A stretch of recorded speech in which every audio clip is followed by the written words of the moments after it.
Thank you. Great. I like this approach. You know, I'm like learning. I'm taking notes here.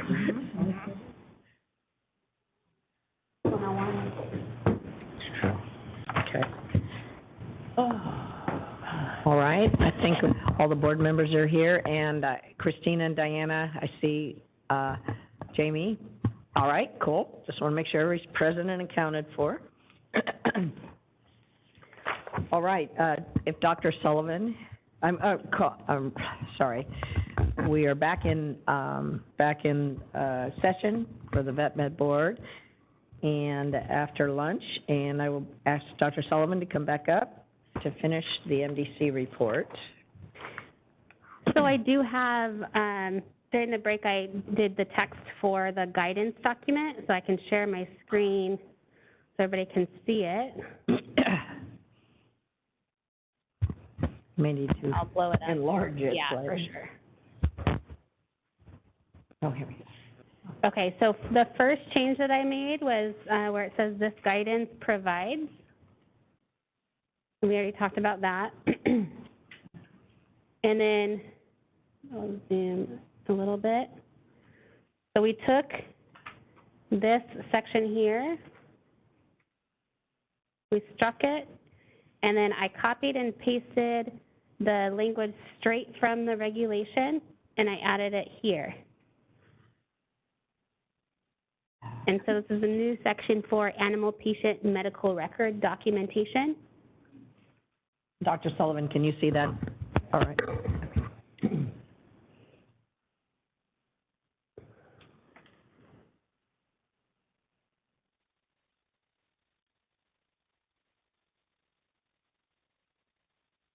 And then the other minor one I did was down, apologies if I'm making you, oops.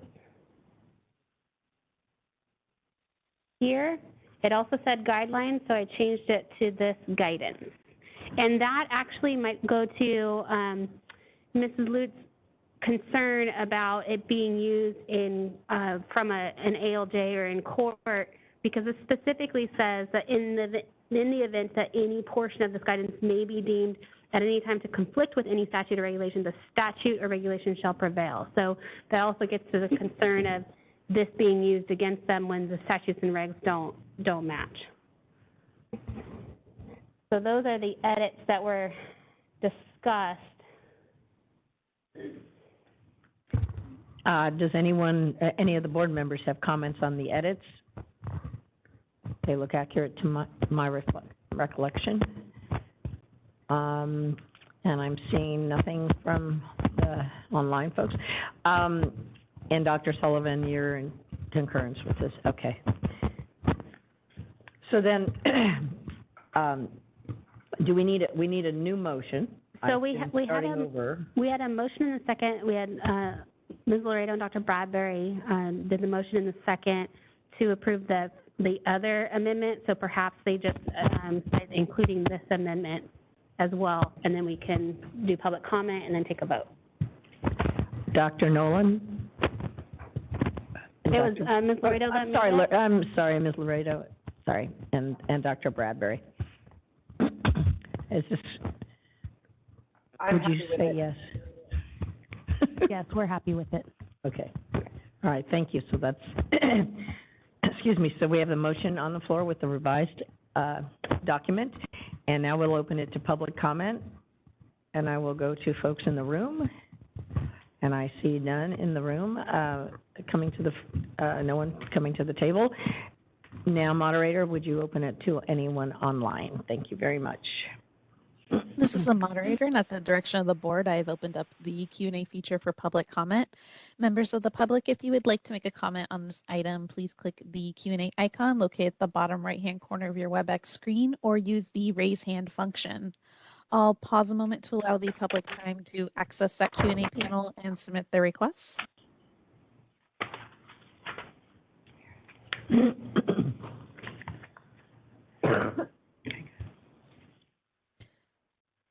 All right, and seeing none, would you like me to close that Q&A panel? Oh, I don't know. Yes, please.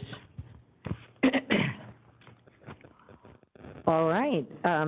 Hearing more, no more discussion from the board on this, and I want to thank Jessica and Tara for fixing that very quickly during lunch. Appreciate them coming back with it in writing. I think we can call for the vote. Ms. Buller? Aye. Dr. Bradbury? Yes. Ms. Laredo? Yes. Dr. Noland? Yes. Ms. Otto? Yes. Dr. Solicito? Yes. Ms. Sperber? Yes. Motion carries. Thank you. Dr. Sullivan. Final item is the future agenda items and meeting dates, and that is your purview. Thank you. And I do think we are adding, and I'll turn it to Tara for the exact language about the alternate. Yeah, I think the board needs to refer the alternate premises rulemaking file back to the MDC for additional review and potential substantive revisions to address the regulation unit concerns. Thank you. Do I hear a? We don't need Oh, we don't need a motion, sorry. All right. Thank you very much. Excuse me. And this is pretty self-explanatory, so I think, thank you very much, Dr. Sullivan. Thank you. Yeah. Oh, wait, what do I need to do?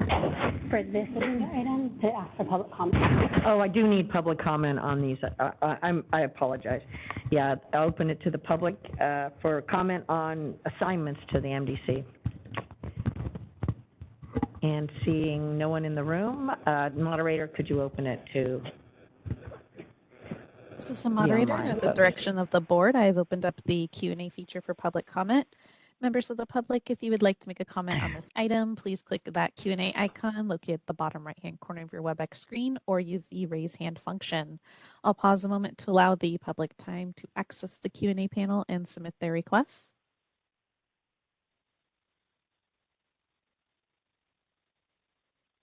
All right, and seeing none, would you like me to close that Q&A panel? Yes, please. Thank you very much. And now we're on item 6 on the agenda, which is the update discussion, possible action required regarding equine practice. And I have a brief statement to read at the beginning of this. As you may recall, in January 2022, the board agreed to receive a presentation by CVMA and other stakeholders regarding their specific concerns with the Veterinary Medicine Practice Act and regulations, statutes and regulations as applied to equine veterinary practices. For that presentation, we asked CVMA to offer any suggested legislative or regulatory proposals that might address their concerns. However, as I explained at the April meeting, unfortunately the submitted materials went beyond the scope of the board's request, and consequently the board was advised that we were unable to receive that particular presentation at the April meeting. During and after the April meeting, the board heard from equine practitioners and others from the equine industry expressing concern and frustration with the board's inability to, hold such discussions at this time. Simultaneously, the CHRB, the California Horse Racing Board, requested to work collaboratively with the board to discuss concerns regarding veterinary practices at CHRB facilities. Since the April meeting, the board's executive officer and executive committee, which is Dr. Bradbury and myself, have held numerous meetings to discuss how concerns raised by the equine industry might be addressed without inadvertently jeopardizing the board's ability to fairly deliberate and rule on pending disciplinary items, or matters, I should say. After a lot of discussion, the executive committee is recommending today that the board send this issue to the MDC, as we have often done with complex issues requiring additional research, stakeholder engagement, and potential legislative and or regulatory amendments. We would propose that the board request the MDC chair to immediately form a subcommittee and appoint 2 members who are not board members. The subcommittee, I should say, can then begin a series of meetings with board staff and legal counsel and solicit input from all relevant stakeholders, including CVMA, CHRB, et cetera, on these issues, and then bring any recommendations to the board at a future meeting. As we've all heard, the MDC is currently tasked with several important issues, but we strongly suggest that the work of this subcommittee become a top priority. And at this point in time, I'd like to see if there is a motion to task the MDC with this important project. Dr. Bradbury? I would like to make a motion to task the MDC with this important project. Thank you. Is there a second? Anybody? Second? I'll go ahead and second it. This is Jamie. Thank you, Dr. Nolan. Thank you. Now discussion from the board on this, on adding this to the MDC's full plate, but it's an important issue, and we feel like this is a way to approach it. Jennifer? Can we just clarify exactly what it is we're referring to the MDC? It's just the equine issue, or is it? What is that issue? It's to form a subcommittee to research any equine practice issues with regulations and with statutes, take input from all stakeholders involved, without board members on the subcommittee, and then come back to the board with particular recommendations that they may have. It's basically in a nutshell. Annie? I don't see. I lost Diana, but I'm sure you're there somewhere. Oh, Dr. Nolan. Can I also clarify, is this something that could be tasked to a subcommittee now instead of waiting till October to task it to a subcommittee? Or well, the point is, this is asking the board to vote on this right now, which would move this immediately to the MDC, and request that the MDC chair immediately appoint a subcommittee. Okay, great, thank you. I don't see anyone else from the board with any questions. Now I think we can open this to public comment, and I'll open it to the room first here before we go to the moderator. And I don't see anyone in the room walking up, so moderator, would you please open it up to the public comment from the online folks? This is the moderator. At the direction of the board, I have opened up the Q&A feature for public comment. Members of the public, if you would like to make a comment on this item, please click the Q&A icon located at the bottom right-hand corner of your WebEx screen, or use the raise hand function. And I see a request from Michael Mano. Michael, you'll be given 3 minutes to speak and a 15-second warning. I will request to unmute your microphone now. All right, you are unmuted. We can hear you. Okay, thank you. This is Michael Mano. I'm an equine practitioner in Southern California. I have one specific question as to the appointment of this subcommittee. Are any of the two members, as I understood you, are they veterinarians? And if they are they equine veterinarians? Is there anyone that could be appointed to this subcommittee that has equine practice experience? Oh. Thank you.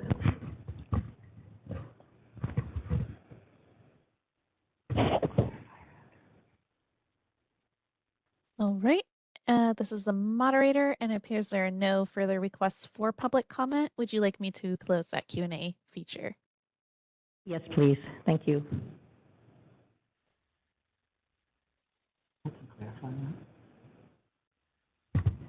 And thank you very much. So I'll clarify that this is a subcommittee of members of the MDC. The only stipulation is that no one on the subcommittee be a current board member. And with that, Jennifer?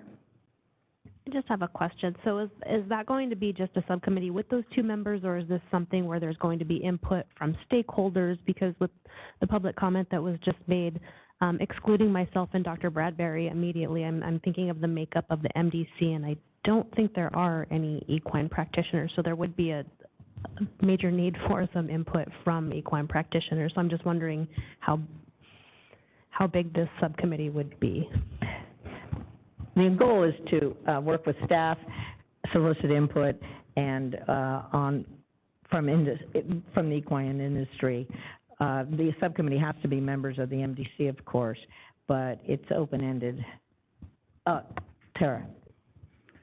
I would also add that two of the stakeholders involved, hopefully, in discussion of these issues would be CVMA and the CHRB, because both of those associations or boards have raised concerns with the statutes and regulations, or rather the board's enforcement of that. And the goal is for that subcommittee to immediately work with legal counsel, staff, and these stakeholders to start getting input and having hearings and having meetings. I see Dr. Nolan and then Dr. Bradbury.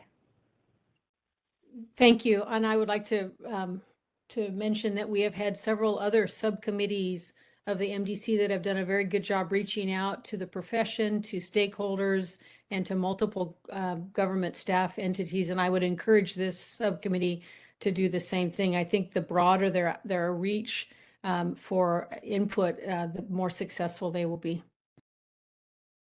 Thank you. Dr. Bradbury? Yeah, I just also wanted to just say that we want this to be as comprehensive as possible and allow the discussion to start to take place. We recognize that we can't, we don't want to wait, and this is allowing that to happen. And we have veterinarians on the MDC and public members. I think will be up to Dr. Sullivan to choose the appropriate people and people who have the ability to dedicate a significant amount of time right away to this. So that is some of what will determine who is on it. But the main thing is that we are going to be starting the dialogue, and there'll be obviously a lot of participation along the way. And as others have mentioned, the MDC subcommittees have been really successful at gathering information, even in places where they weren't necessarily experts in that part of the field. They were learning about it, and that's really what the goal is to be able to gather this information without causing any problems with the pending cases. So I hope that made sense. Thank you. Any other questions from the board? All right. Hearing none, I think we can move to a vote. Ms. Bowler? Aye. Dr. Bradbury? Yes. Ms. Laredo? Yes. Dr. Nolan? Yes. Ms. Prado? Dr. Solicito? Yes. Ms. Berber? Yes. Motion carries. Thank you. Okay. Now we are moving to item 7, which is an update, and I'll turn it to Jessica on the board's first enforcement continuing education webinar. Yep. So our enforcement managers provided our first ever webinar for free continuing education to our licensees and registrants. And I think they did a fantastic job, especially for the first time ever doing so. We had 481 individuals who had registered for the webinar. 221 had actually attended, and then 168 attendees were provided the CE continuing education certificate. So the webinar was broken up essentially into 2 parts. The first part focused on the whole enforcement process. Following from when a complaint comes in the door to the end, it provided a higher level overview of the board as well. But it covered for the enforcement stages, the investigation stage, the prosecution stage, and the adjudication stage, and explained who's involved in each part of it. and what that process looks like and broken down. The second part of it was about inspections. It walked you through the whole inspection report and what to expect as soon as an inspector walks in the door, from the time it starts to the time that the inspection is completed and corrections are submitted. So I think we provided, after that, we sent out a survey that Solid had created for us, and we got a lot of really good feedback, so we'll use that for our future webinars, and that's my update. But I just really wanted to give kudos to the management team because I think they did a really good job, especially for our very first time ever doing it. So we definitely had some lessons learned, but I think that overall it was a success. And yeah, so I think the other thing too, if the board members when I provided the survey results, if there's any other questions or things that you want to tweak in there, we're welcome. We can do that as well. So with that, I'll turn it over to you guys. Thank you. Thank you very much. I was very excited for this webinar and a great report. It just had a couple of things. One, and I think we mentioned it earlier, I think it's interesting to remind everyone that about roughly 97% of the cases are closed without any enforcement or disciplinary action. We get 1,700 complaints a year, it seems like, but after all the investigation, fortunately, very few go to enforcement. The other thing I want to say is I think 30% response from the participants that were there, which I think is about what I calculated, is really terrific given how busy all these practitioners are that attended the meeting, and I thought that was really good. And I thought there were a lot of great takeaways from the open-ended responses and things that the staff can use to make the next presentation even better, more efficient, and more helpful to individuals. So I wrote a big list down of things to do. And I had the question for Jessica, so when is the next one? And I know you have talked to Solid. Well, I haven't proposed dates to them yet, but I am looking at the first week in November. I wanted to make sure it wasn't conflicting with anything that the associations were having for their Board of Governors meetings and anything for our board meetings. So it looks like the first or second week in November is what we're going to shoot for, but I have to solidify that with Solid. All right, terrific, and hopefully we'll get a lot of announcements out on that and have an even bigger group attending the next one.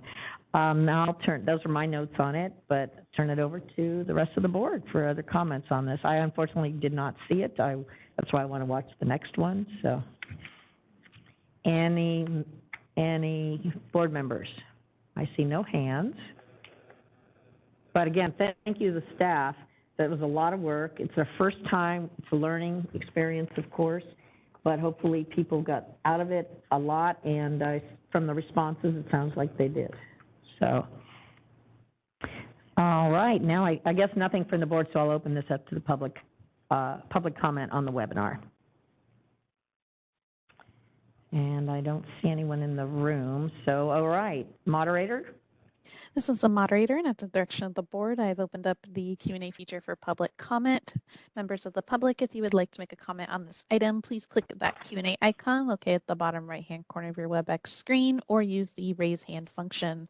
I'll pause a moment to allow the public time to access that Q&A panel and submit their requests. All right, and it looks like we do have requests for comment from Anita Levy-Hudson.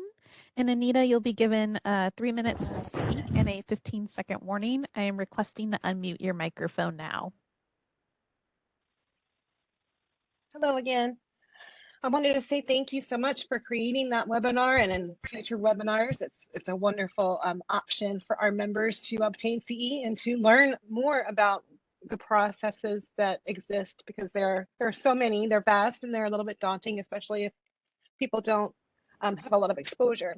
Having said that, I wanted to extend an invitation. CARVTA does, in conjunction with the Southern California Veterinary Medical Association, a combined webinar once a month on the first Monday of the month. And I definitely want to extend an invitation to offer a request if you could potentially do this webinar in that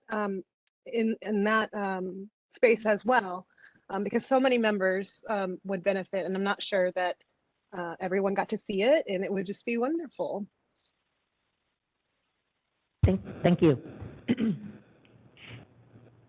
All right, this is the moderator. Appears there are no further requests for public comment. Would you like me to close that Q&A panel? Yes, please. Thank you.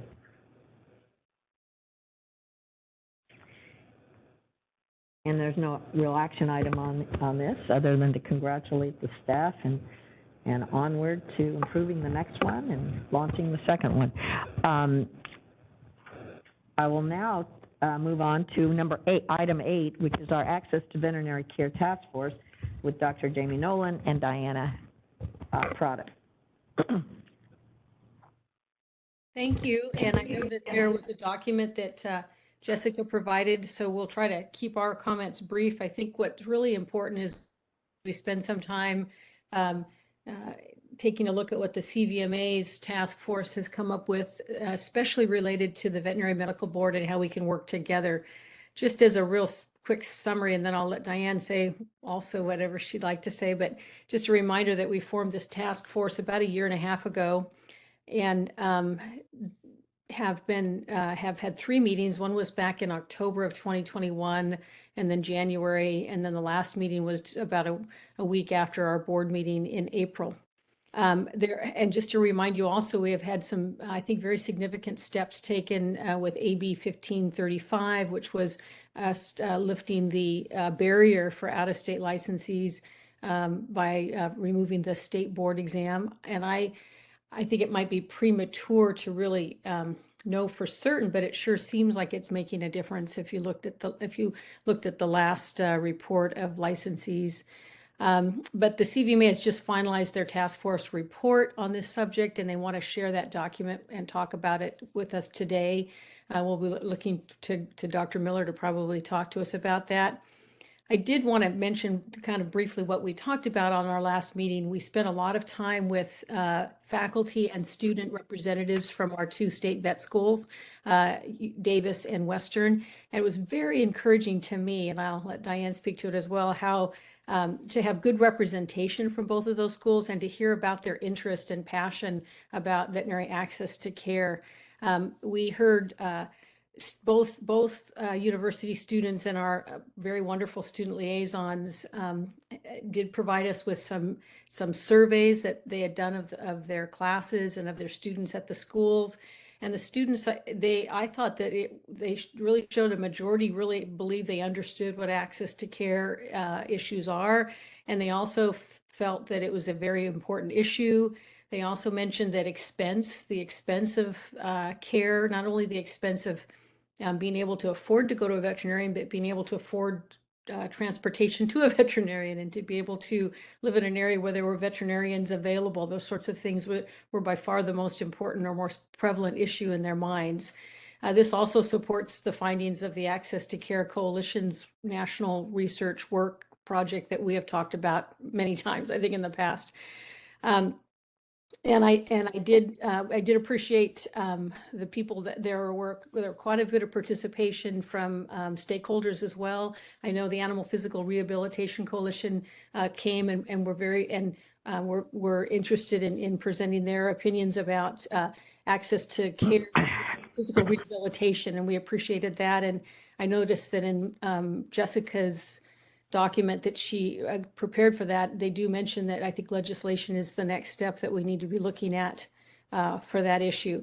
I did want to mention something I thought was very encouraging also, and that is that there is an Access to Care committee. I didn't clarify exactly who's on the committee. It was made up of students at UC Davis, and they have presented, it was about a 2.5-page document to the administration of the vet school at Davis that is asking for the curriculum to be strengthened and their experience to be strengthened in areas related to access to care, and including here's some of the points. It was very well written, I thought. They are asked for them to incorporate incremental care treatment options within lectures. Currently, most lectures emphasize only the gold standard of care. Encourage critical thinking about how best to spend limited money. provide a sense of the relative cost of various diagnostics and treatments. Diversify the fictitious case scenarios for problem-based learning discussions and client stimulations. Include the Davis PAW. By the way, Davis and Western both have quite a few opportunities for students, but my understanding were they were all elective at this point, and opportunities for students to go out into low-cost clinics and interact with a diverse group of clientele. But they were asking that the Davis PAW program become a mini rotation for first and second year students once the clinic had begun providing care on weekdays, to try to introduce that concept to the students at an earlier part of their education. Also provide funding and support from the administration for an optional Spanish class, similar to how what they call the Healers Art courses run, and trying to provide that as an option for students. And then also add outreach clinic rounds for fourth year students, whether it is its own entity or within a community practice round scenario. So all of those seem to me really well thought out and very comprehensive ideas to try to address what's going on in the curriculum regarding access to care. I think it's interesting, and I thank Dr. Miller for bringing this to my attention, that the AAVMC, which is the governing body for the vet schools, recently received a $1.3 million grant from the Stanton Foundation for a Spectrum of Care initiative, quote, and then I'm going to quote two, quote, develop an educational model, including the competency outcomes, assessment strategies, and learning experiences that will prepare graduates to practice with competence and confidence across a spectrum of care. So I think all of that really says to me that the profession is evolving. I guess, all professions evolve, and it's evolving to start to recognize the need to train future veterinarians and help current practitioners to offer a spectrum of care to clients. And I believe we need to also make sure our policies recognize and support the common, daily compromises that all practicing veterinarians have to make in order to treat patients over a full spectrum of care, which helps fulfill our mission to protect our consumers and their animals. So that's kind of what I have to say, and I'm going to invite Diane to make comments, and then I would like to invite Dr. Miller to come up and start a discussion about some of the things that the CVMA task force has recognized that we can help to start a discussion with. And I just want to clarify for members of the public that this agenda item was already posted a couple weeks ago, and then on July 18th we posted a revised version to include APTC's letter to the board. So I just wanted, in case anyone has not seen that, there's a revised one on their website that was posted on the 18th. Thanks, and thank you for that update, Dr. Nolan. So what I want to add, and if I'm delaying, I can stop my video too, so you can hear me better, if that's easier. So I'll just do that. okay. So what I want to add to all of this, so that I think is important, and one of the main reasons that I feel the Access to Care Task Force Committee was started was also to be able to address the disproportionate effect on people of color, and particularly low-income people of color, of not being able to, one, either access vet care, and also not even to be able to join the veterinary profession, right? And in terms of accessing care, it's not only, I know that before we had said we can put a veterinarian on every corner, but if that veterinarian, one, isn't someone that is relatable to the community and also affordable, then that isn't going to be bridging our gap to access to care. And so, what was exciting about the last task force is that while we did have students that were, explained to us that there was enrichment programs, what I'm excited at, at least particularly for the next meeting, is to have also particularly, and we had talked about with them, students of color to be able to explain to us their experience at their school, and also how to be able to get a better pipeline of people of color to be able to even access being RVTs or vets, which I think is important, and we have to address too, right? Like, we need to address the racism that exists that, just has allowed then for, in all professions, I mean, even the, attorney profession, right, is needs to be balanced out. And so I think that's an important thing that I just wanted to point out as well, that is part of the lens of how we're looking at all of this, is also recognizing that we are accessing care because there is already a disproportionate amount of people that are being that don't have access, and that is people of color, right? And then I think it'll be exciting to hear what I've read the proposal VMA, so we can give comment on that afterwards. And then my quick question that I have that perhaps you can ask now, or I can ask this later, or maybe we ask this later when we ask the board of how much further we want to go. Because I guess my question was, can we ask the legislator to carry a bill for us? Like I think about loan forgiveness. I know there's loan forgiveness for rural veterinarians, and so just in general, I'm looking at that and what we can possibly do. But I think that's what we're going to be discussing in a bit as well. Thank you, Diana. Thank you. Dr. Nolan, is it at this point we would want to bring CVMA up? I mean, it's kind of, that's what your next part of your report was, correct? I could read his letter, but it seems to me that we ought to give Grant an opportunity to read his own letter. Yeah, absolutely. Absolutely. Thank you. Hi, Grant Miller, CVMA.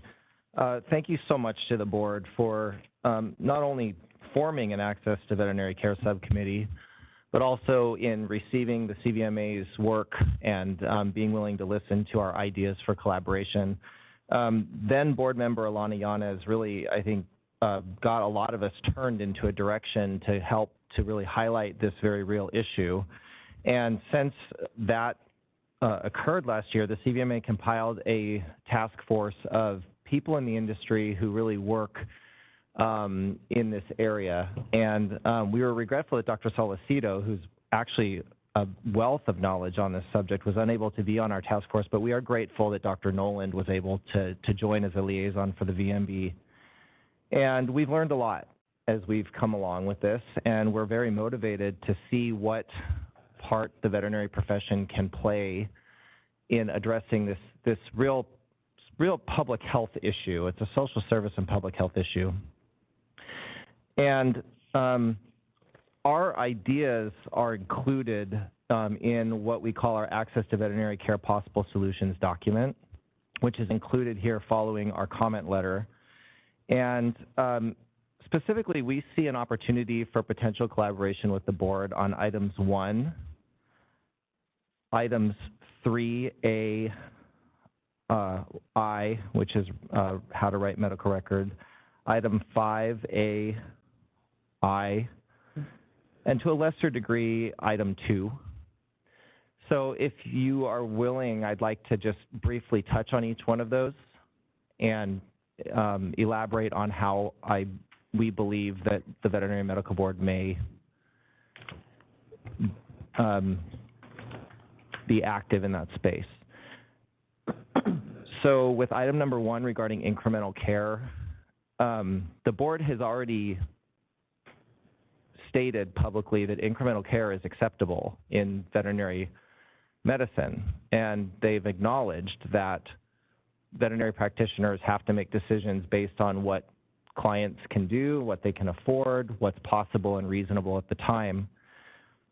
But I believe that the profession itself needs better education on incremental care and what it means and how they can safely do it in a way that protects consumers, but also themselves. And so in that regard, I think we should have a discussion about what it would mean to properly document incremental care. It's actually interesting that one of the major components of veterinary medical record keeping that's advised by all the experts, by the attorneys, by the board itself, is if somebody declines a service, that should be documented. Yet there's no requirement in our law to do so. And in our research, we determined that there are other states that actually do require that in their record-keeping law. So that might be something that we discuss. In addition, talking about what is gold standard, what is minimum standard, and how can doctors get from where they're taught in vet school, which is the gold standard, down to what the world can actually afford.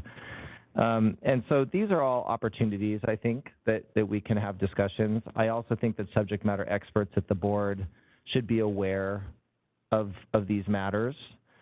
So incremental care is a huge part of what we can do. Item number 3A or 3A1 on how to write medical records kind of dovetails into that. And then further down the list, community outreach. Really, this part is more probably on the shoulders of the CVMA, but possibly the board may have an opportunity through your website to talk about the importance of veterinary care and bringing your pet to the vet to help habituate people in bringing their animals in. I would like to point out that item number 6, to the extent that I believe that both of our organizations can do something about item number 6, which is language barriers, I believe that that has been done. Our database has been changed to now collect language spoken, culture, what are the different cultures, races represented in the practice. We're now collecting that data, and that data is then available to the public when they access our Find a Veterinarian directory. So I also believe that the board now has the ability to collect that information as well. And so the language spoken part, for whatever small role that plays, I believe that we have made significant strides in trying to help close that gap. Regarding number 2, the expanded role of RVTs, I do think it's important to discuss it. The VMB legal counsel has already made mention that some of that would probably need to be more statutory than it would regulatory. But at least having collaboration and input from the board would be helpful because, as you know, the health of most legislation is really dependent on stakeholders agreeing. And the board would be a stakeholder in that if it were to go in that direction. So I think from there, that's really where we've come. I think when I look out on the horizon, I'm really seeing the need at some point to take a look at Section 2032.3, which is our medical record keeping laws. When we had our previous discussion about compounding, we have a medical record keeping component there. When we have our equine discussion, there may be a medical record component there. Then when we're talking about incremental care, it's all pointing towards really needing to take a look at 2032.3. And so I think that that might be something that, as we progress with the discussions with your Access to Care Subcommittee, we may end up somewhere in that realm of looking at our medical record keeping section. So with that, I think I'll stop, and if I can entertain questions or comments, I'd be happy to. Dr. Excuse me, Dr. Miller. I know we're at the end of a legislative session, but is CVMA working on potential legislative changes with regard to record keeping or any of the other elements that can be incorporated into these, or will you be? Nothing in regards to record keeping. Record keeping is squarely within the purview of this board. Like, that would not be, that's not in my opinion, something statutorily we would do.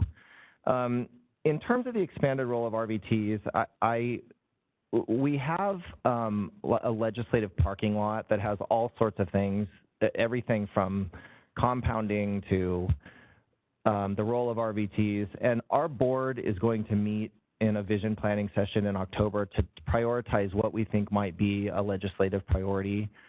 But I would remind the board that we are not the only legislative player in the ring. There are other groups that are very well connected that are also interested in pursuing remedies to access to care on a legislative level. So it might not be us, but we are trying to talk to all the stakeholders involved to determine if anything will be happening soon. So I can't answer whether or not we have anything immediately on the horizon for this, but it's certainly something that we want to discuss. We see it as a priority. And we also see it as something where we really can collaborate with you. I will say that on the language barriers, and you're right, there have been advances, and I know not all veterinarians, RVTs, are members of CVMA, but with the data that will be gathered through the HCI survey, which just happened and will happen, I'm not even sure when we get it, but that will, for all premises, all licensees, at least for those that answer, get us hopefully more information on languages spoken that we can augment the data set with, so that'll be helpful. Yeah, it's a small slice of the pie. You know, what we can do as the veterinary profession to solve this issue is finite. We do have a role to play, but this is a larger public service issue. It's a public health issue, and most of it involves money.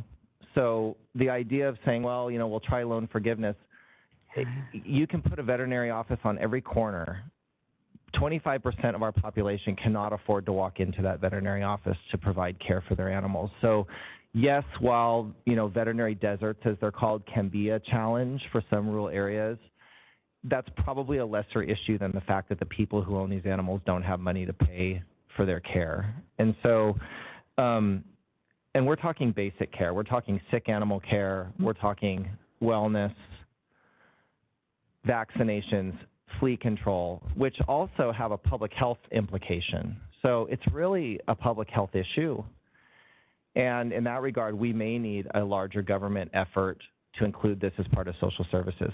Interestingly enough, in all of our research, in the work that our group has done, the expertise brought collectively by our group, the research done by the American Veterinary Care Coalition and Dr. Michael Blackwell, none of that identified elective services such as physical therapy as being something that was an access to care issue. Most of these people are looking for basic care for their animals, and most importantly, just when their animal's sick, they need the ability to take the animal to a place where they can get services. Also, telemedicine was not really something that was a major player in their surveys. So we really researched that and tried to find links and ways that could possibly relate. But it's really coming down to more fundamental basics. Just how do I help my animal if it's sick, and how do I stop the fleas, and how do I get the vaccine that I need to be in compliance with state law pertaining to rabies vaccines. And that's really what this seems to be largely about from you know, all of our collective research and expertise. Dr. Bradbury, I see your hand up. Yeah, hey, thank you, Dr. Miller, for putting this together. I know you guys have been working really hard on this, and thank you, Dr. Nolan and Diana. It shows how much work you've been putting into this, and I think it's really come a long way in a short period of time. You know, given the repeated letters and comments from APT, I think it might be helpful here to clarify what we meant by access to care and be really clear here, because I know one of the questions is, how do you guys want to move forward? And I think it was probably clear to all of us on the board, but possibly not to the public, that we are specifically referring to access to care for the underserved population, people who can't afford care, people of color. That form of access to care, this committee was not formed to figure out how to get more cardiologists available, because there's not enough cardiologists, or you know, how many ophthalmologists or physical therapists or any of those things. That's not what this committee was asked to do and tasked to do. And I feel like being more specific with I guess our wording might be helpful to prevent any misunderstandings moving forward. So I just wanted to say that, and then and I don't know if we need to make a motion about that, but I also wondered if this would be something to you've done a lot of work. There's some specific things now to work on that I think Dr. Miller brought up, and I agree are things that we could definitely talk about and work on, but that would be something maybe the MDC can do. So those would be my suggestions and comments. Thank you. Dr. Salcedo. Thank you. First of all, I just wanted to express my appreciation for the CVMA. The solutions that you have come up with, I think, is a really great first step for the industry to move into recognizing our role and, you know, and what we can do to improve, you know, a social issue. Access to care really is an equity issue.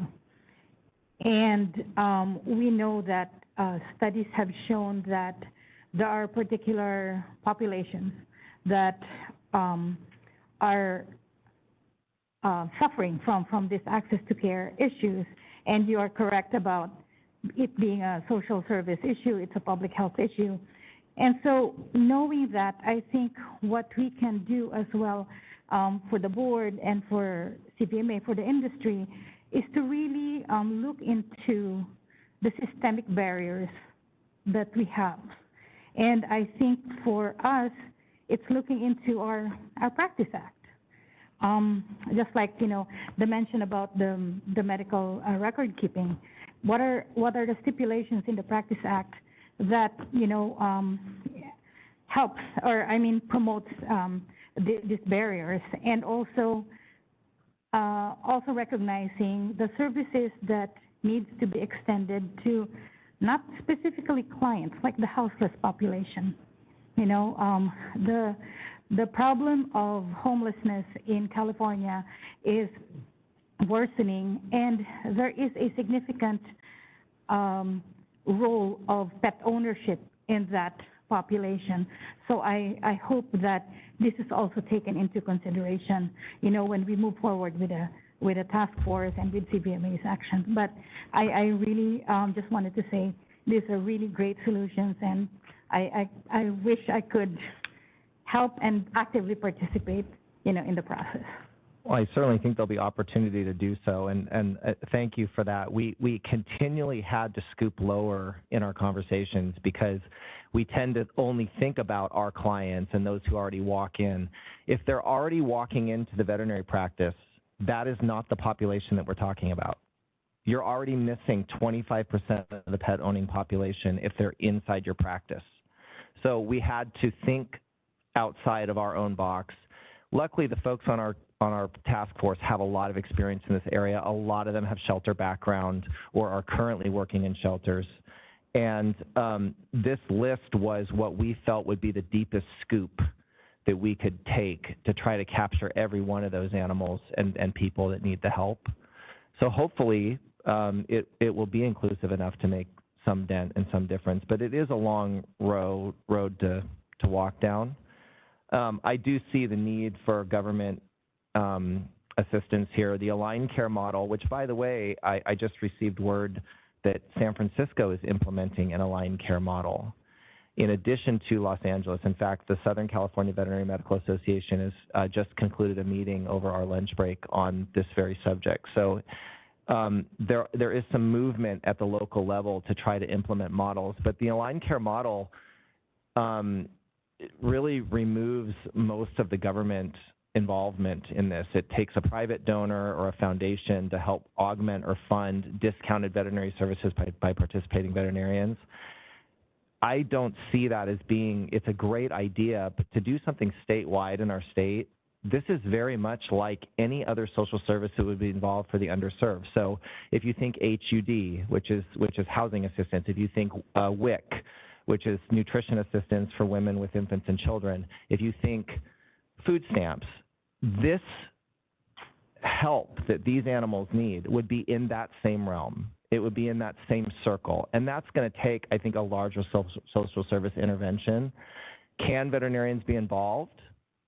Absolutely. Just like grocery stores are involved in accepting EBT, or certain landlords are involved in taking HUD housing, we as veterinarians have a certain obligation to provide reasonable costs of our services in some of these instances. So I think that there are opportunities for us to do it. But again, I think the issue is larger than just us, and it's going to take quite a bit from our government to really get its arms around the homeless population here and that segment of population that you're talking about, which is exactly what we were thinking about when we tried to formulate our list.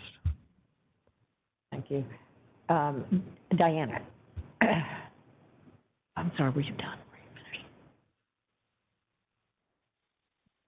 Yeah, no, thank you. And this is, we appreciate what the CVMA has done. And I particularly appreciate in number 3, the vet profession outreach, the part about community strategies to ensure they don't feel shamed into making incremental care decisions.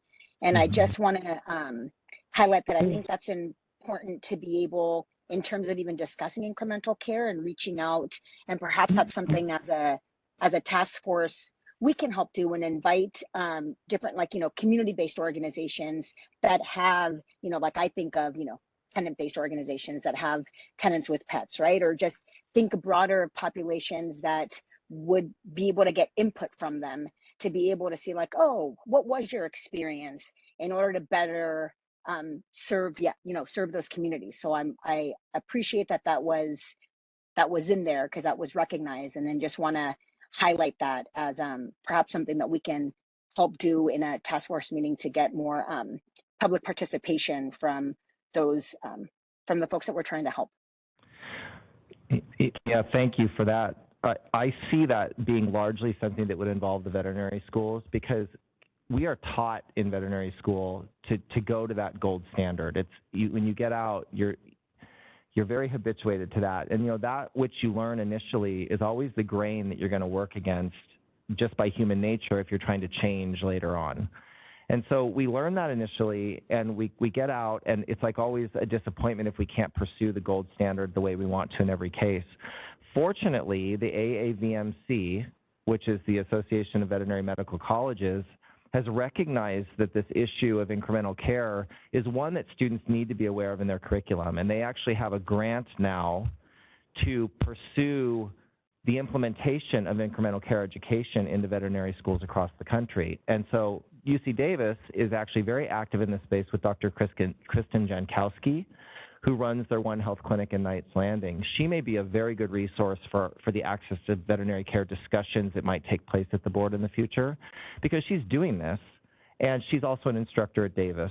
And so in my talk with her, she's really interested in being involved in some way in the discussions to talk about incremental care, how you document it, how you implement it into your appointments in a way that works for the client, that's safe for them, but it's also safe for the veterinarian, because we don't want to end up in legal peril by, offering something that might be considered below what is the standard.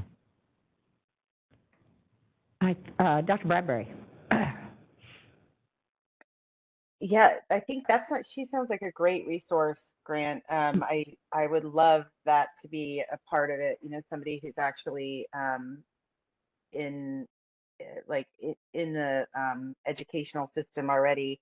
And I'm so glad to hear that UC Davis is starting to recognize that and teach students that. I think that's huge. When I was a resident, I had some special training on communications with clients, which really did center around being able to offer them various levels of care, and everything from, we can do nothing, this is what the outcome might be, to, this is the gold standard, and these are all of the options in between, but also how to communicate that it's okay if they can't, they're not a bad person if they can't afford it, and that we're supporting them, and how to be really compassionate with individuals, which I think is, it can be really hard for people when, I mean, I was in that situation as a young adult where I couldn't afford care for my animals, and I felt terrible about it. You feel very guilty, and so the way that that's approached by the veterinarian really can make a difference in people not being afraid to go to the vet and being judged. And so I think that that's, when they can't afford to do everything, I think there's people that are afraid, and I think veterinarians need more. Veterinary students and veterinarians could use more training and communications in that regard, to be compassionate about those things. So I know there are people who are, have workshops on this kind of communication, and maybe we can incorporate some of their ideas and techniques into outreach to veterinarians in the future. Thank you. Dr. Nolan.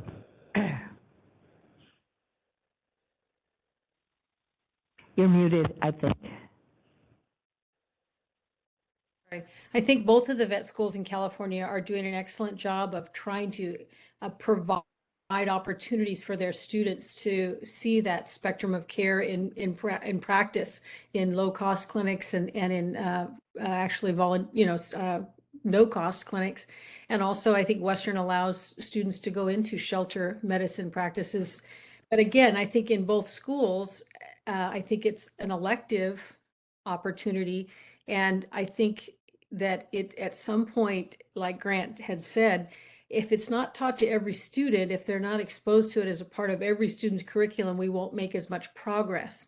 And that's why I'm really excited that the AAVMC has kind of jumped on board to try to provide some sort of cohesive curriculum that all vet schools, including both of ours in California, can use to help make it an integrated and integral part of vet school education. I think that's really important. Both schools, I think, have opportunities, great opportunities, but again, they're still elective and they don't have room for every student. And so,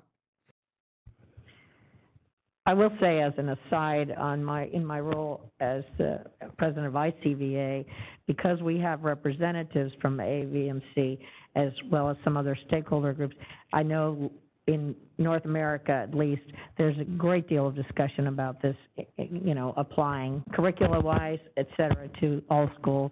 And the access to care debate and importance is right at the forefront, along with diversity and education, et cetera, et cetera.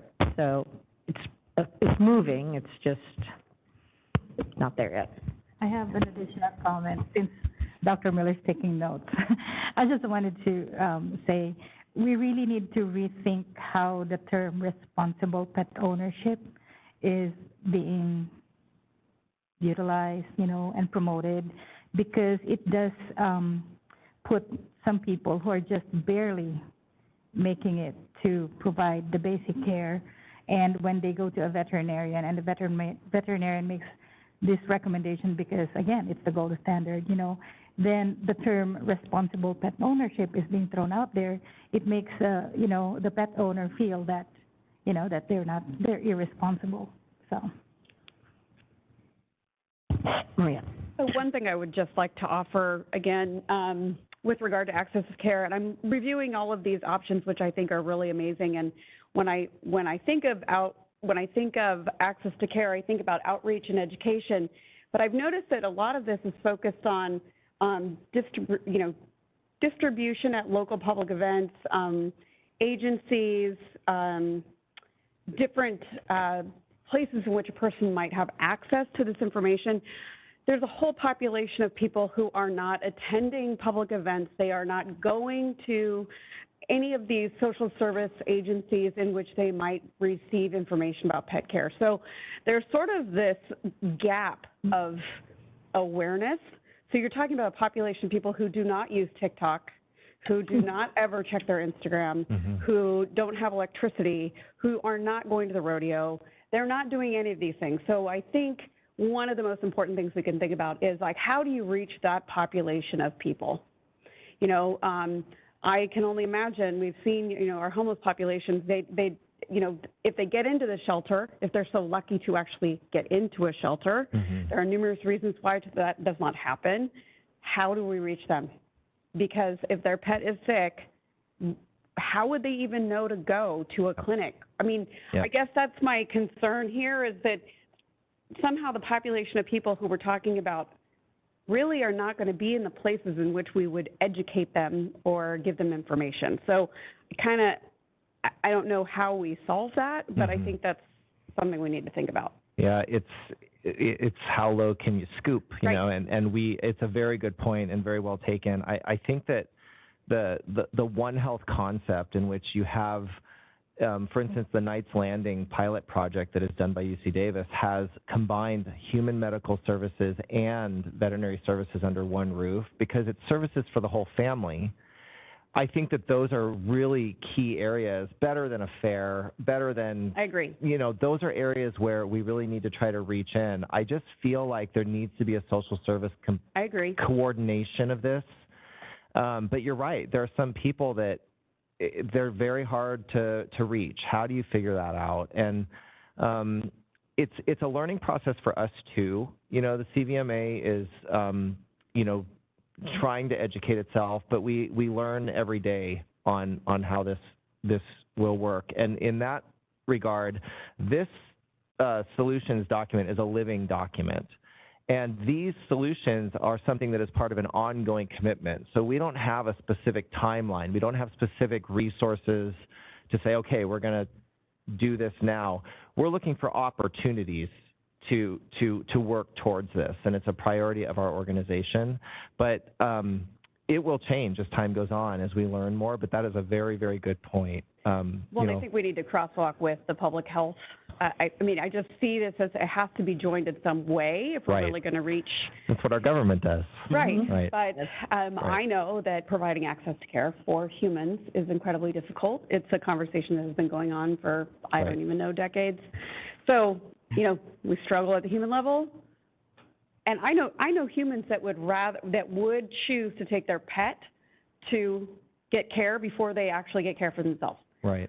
So, you know, that's also just, you know, providing that opportunity for them. Yes. And then maybe you can pull them in.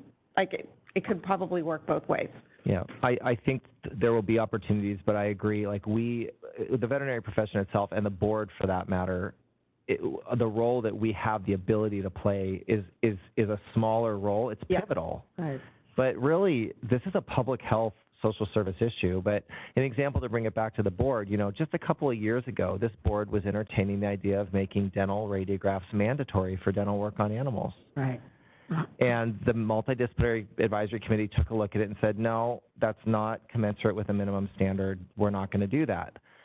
But there's a perfect example of a situation where if you document something where you say, look, we really would like to take radiographs of your animal's teeth. We'd like to do that. And the owner says, no, I can't. I can't even pay to have my own teeth cleaned, and you want $1,000 to clean my dog's teeth. That's not going to be possible. So if you document that, okay, we offered it, they said they couldn't do it, we're going to proceed with the procedure according to what the owner can do, that documentation is adequate to demonstrate that you went through all the options with them, right? Right now, we have no obligation in our medical records to document the service was declined. We are required to give a history and, you know, pertinent information, but I think we need to go back and take a closer look at requiring veterinarians to say they decline these following things. And there are states that do that. We have other states that have that medical record keeping requirement. Can you share that with me? Can you just send me the states or the language that you have just so we can take a look at it too? Sure. Thank you.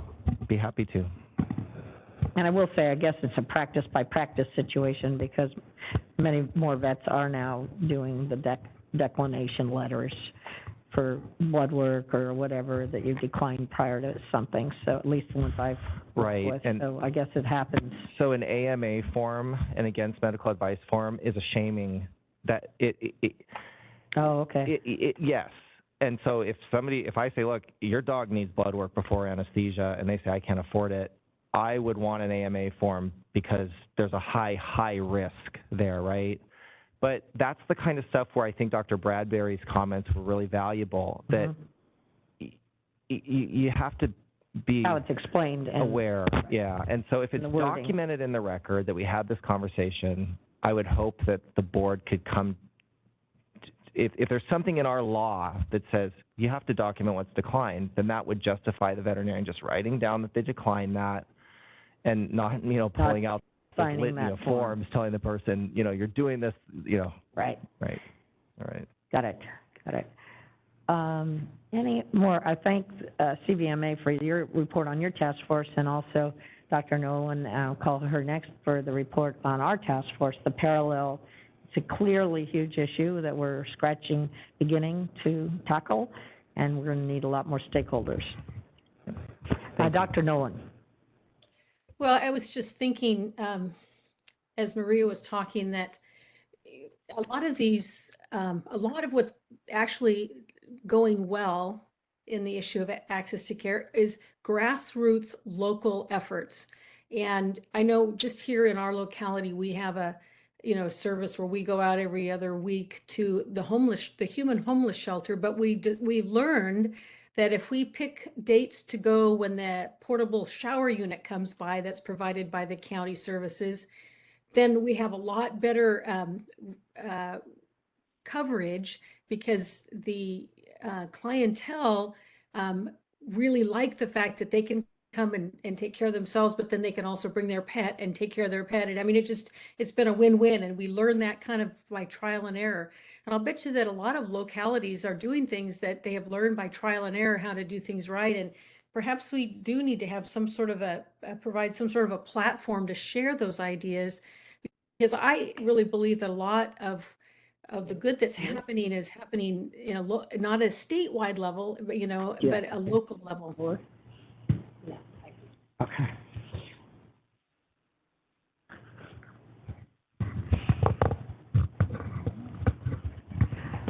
Thank you, Dr. Miller. Dr. Nolan and Diana, I know you've had a number of meetings. Do you have recommendations for the board on where the task force, if it should continue or move to the MDC for continued stakeholder involvement and research, et cetera, because this is obviously an issue that is ongoing and dynamic. And I guess I'm looking to you as the chairs for suggestions, or the subcommittee members. So I'm happy to speak up unless Diane has something she wants to also. Do you want to say something, Diane, or? I don't know. You can go ahead and I can speak after that. Okay. Either way. Well, I really was drawn to what Dr. Salacito said earlier about looking into systemic barriers, looking internally within our practice act at barriers to, or what is promoting barriers to access to care within our own practice act, and what we can do within that. But that seems to me like something that would be better done by the MDC, I think. And I think we need some guidance from the board, but I think that at this point, I think unless we really start to prioritize and pick individual items to work on, we're going to have good conversation, which is, I think, part of the solution is conversation. But I also think actually having a little deeper dive would be beneficial at this point. And I would love some guidance from the board. Perhaps Dr. Salacito would like to suggest that as a next step, at least for an NBC committee. Mm-hmm. Diana, I don't know if. Yeah. Okay. Thank you. Thanks. I think that it's great that all of us are addressing access to care. I think that there's individual things that we can all still each do as the veterinary medical board. What I haven't, I think what I haven't heard discussion of again is like a pipeline of veterinarians to be able to get into veterinary school or as RVTs, and particularly having, being able to target populations that are underserved and populations that historically aren't entering the professional community. I think it would be, I think it's helpful to, I'd like to hear more of the board of what, if they think that this is something that we can do. Can we, I think one of my questions that I had earlier, and maybe Jessica, you can help answer this, or Tara, is, can we ask legislature to carry a bill for us if we come down with different suggestions, even if that is in regards to loan forgiveness or anything that we can do in terms of anything in general. So, I'm still happy to continue on this access to task force and being able to still join and collaborate with efforts with the MDC, and also, see how we can work closely with the CVMA to discuss the topics that I think that we were able to work with them with.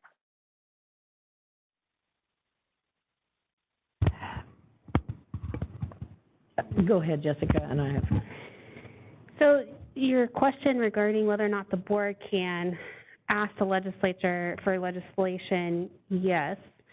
But as we've discussed in the past, the board's role when it comes to legislation is more of our specific practice act, but not things such as expanding the scope that's typically done through the association. So if you recall, when CARVDA had asked the board to look at expanding the scope for the RVTs, the board had advised that that's not something that the board would get involved with, that they should seek legislation that the board can then provide that input on. And I think that when you look at proposing legislation that goes to loan forgiveness, I believe that that's outside of the scope of the Practice Act, and so I'd be concerned and caution the board about going down that route. But if there was legislation that someone else had proposed, like Dr. Miller had said, all the other entities that are looking at this, if they propose something, then the board could definitely weigh in on that. But as far as the board carrying that type of legislation, I think is not typically done. And it also does seem that the task force has done a very good job of collecting and gathering information, engaging stakeholders, et cetera, and in a combination with the CVMA ongoing task force as well. But at a certain point, it may make sense to move this item to the MDC so they can hone in on changes that we can make that may assist with some of the access to care problems that we can handle right now as a board, such as what Dr. Salicito was saying, or Dr. Miller on the record keeping and things like that. There's huge issues, we know. So I don't know. I'm just putting that out there. So it's certainly up to the board. We could keep the task force going as it is and continue gathering info, or move it to the MDC for more specific proposals. And they would continue in the stakeholder engagement, of course, as well. They'd have to. So. Pardon? Oh, Dr. Nolan, sorry, I didn't see your hand up there. No, it just went up. I think it's time for the board to really decide. And I think that Dr. Miller and the CVMA have given us, 4 or 5 different opportunities here to actually look at specifics. I think it's time for the board to give us some direction and say, yes, I think we should, start pursuing number 1 or 3A or 5A or 17, or whatever one the board has felt important enough to really start with. And then I think we do need to give direction to the MDC to dive deeper into that. Otherwise, I'm happy to have this task force continue to meet, and I think that that's important, but I also think we need to start doing some of the work that will hopefully end up in changing our either our standards, our policies, or our regulations to support a greater access to care. Dr. Bradbury, and I'll remind everyone, we will be going into public comment, so I just want to make sure people out there on the internet are knowing that. Go ahead, Dr. Bradbury. Yeah, I was thinking that the on the CVMA possible solutions, we, as the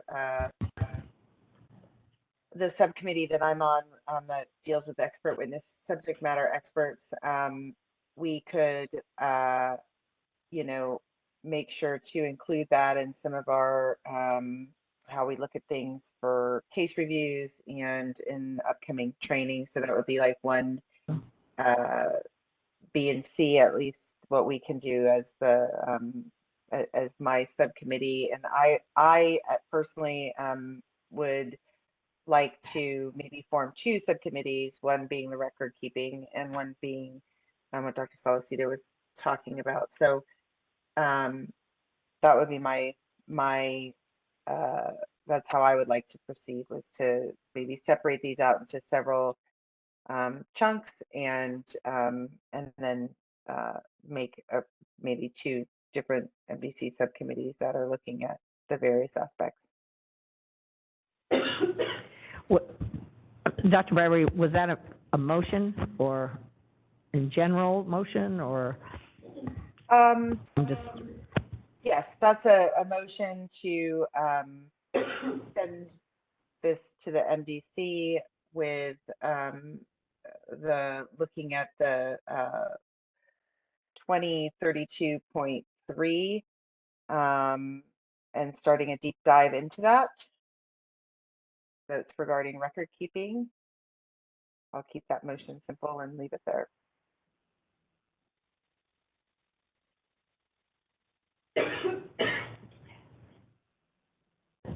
And is there a second on that? Otherwise, we could continue discussion. Dr. Nolan. I could second it if you would add as related to access to care issues, because when you just said a deep dive into 2032.3, kind of left me hanging. Yes, okay? Yes, that's great. Okay. Yeah, then, and I do think there's going to have to be some integration, because I think, as we mentioned, I think that there's some equine record keeping issues that need to be talked about for equine practice. I think there's other things. So I think it should be looked at also, not just with access to care, but also with some of those other pending, I think, concerns. So I second it. And I agree. Thank you.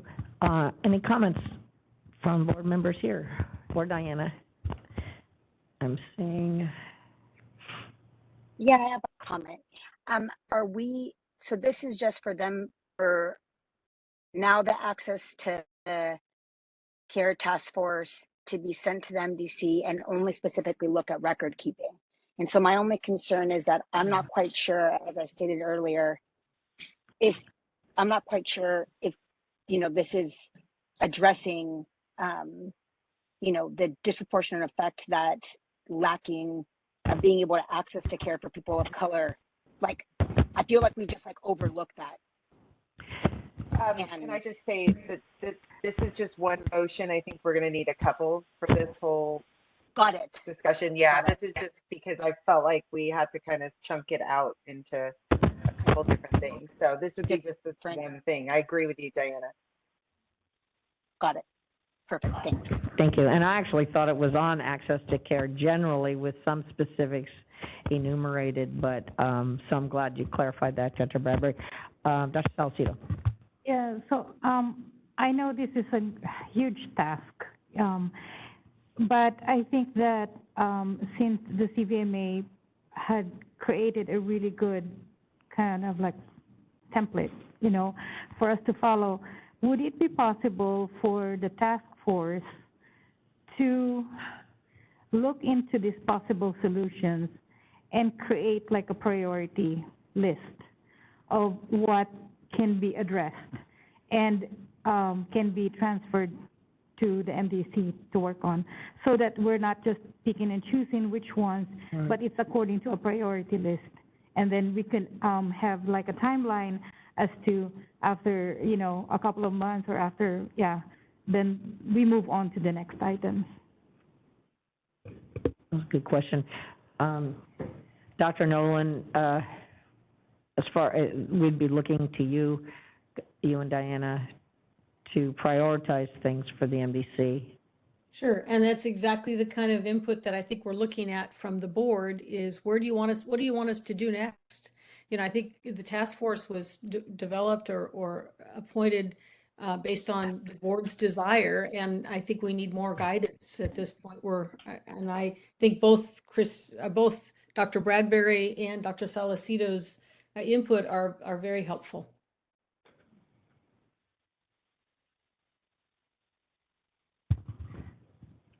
So I know we have your motion, so are we maybe amending the motion to ask the task force to come back to the board with a priority task list for the MDC to take on, working in tangent with the CVMA Can I make a motion? report? Is that, I'm just asking generally if that's where we are. Dr. Salacito, go ahead. Yeah, can I make a motion for the task force? Sorry, before we do that, we actually do have Dr. Bradbury's motion on the table with Dr. Nolan seconded, so we need to deal with that motion first before doing another one. Okay.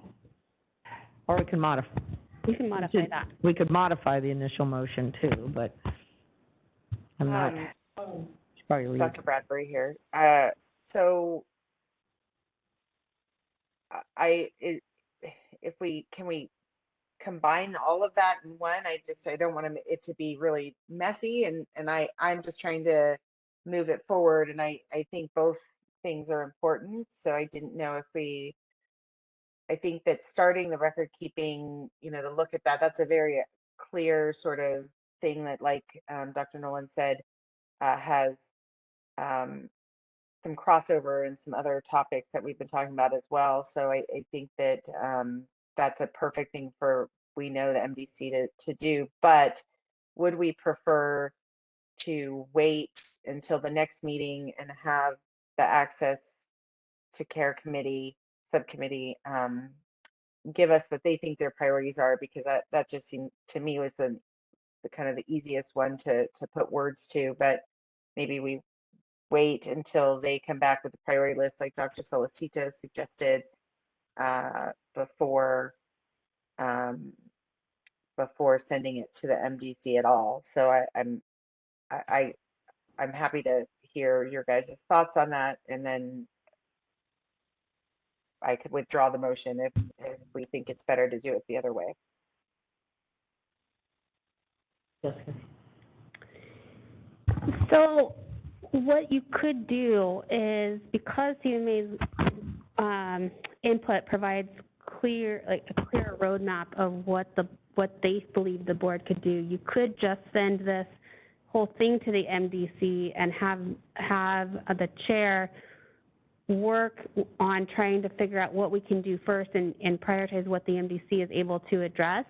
And they can start working on it now and bring that back to the board and say, these are what we're able to do. This is how we can do the rest, if they believe that we should do the rest. My concern is, if you are going to send it back to the task force, they're going to prioritize it, bring it back to you guys before you send it to the MDC. You're looking at several meetings down the road before this is even started. So you may want to look at, instead of being too prescriptive of what to do, look at a motion of sending these specific areas identified in here to the MDC to start working on. And I'd like to clarify, we also, Dr. Nolan and Diana Prado, also in their report, they had some other things in addition to the CVMA document as well. So are you talking about, I want to make sure whatever goes to the MDC for prioritization is inclusive of both our task force and the other documents. Yeah, and I think that Dr. Nolan and Dr. Sullivan can work together to make sure that they are covered. Okay. I was just concerned about the continuous delay to try to get groups to prioritize. When the MDC, they have a lot on their plate, but they've been really great at getting a lot of things done. So that would just be my recommendation.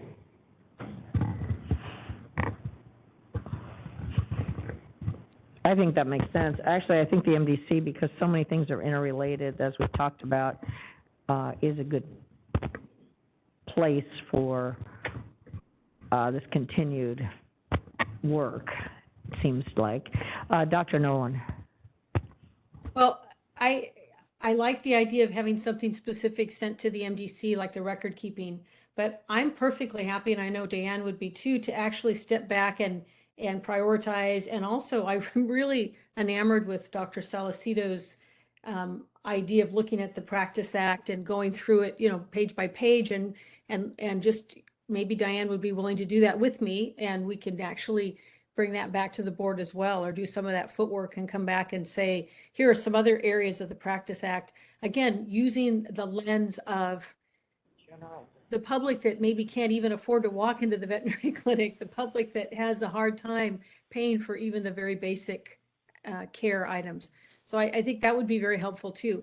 And I understand, you know, Diane, your passion about the people of color and how to get more of them practicing medicine. But I will tell you, being in academia somewhat myself, it's not just getting them into vet school, it's getting young people that are elementary school age of color who are even interested in pursuing it. I mean, that's not a quick fix. That's a social justice issue that I don't know if the Veterinary Medical Board can tackle. What we can tackle is things within our Practice Act that are causing barriers right now. So I guess I would like to see us focus our effort on the things that might make a difference right now. Not that we need to ignore the larger social issues, but again, we have a small slice of the pie, and some of those issues I feel like are pretty big bites. So. Dr. Bradbury. So what about if we asked the task force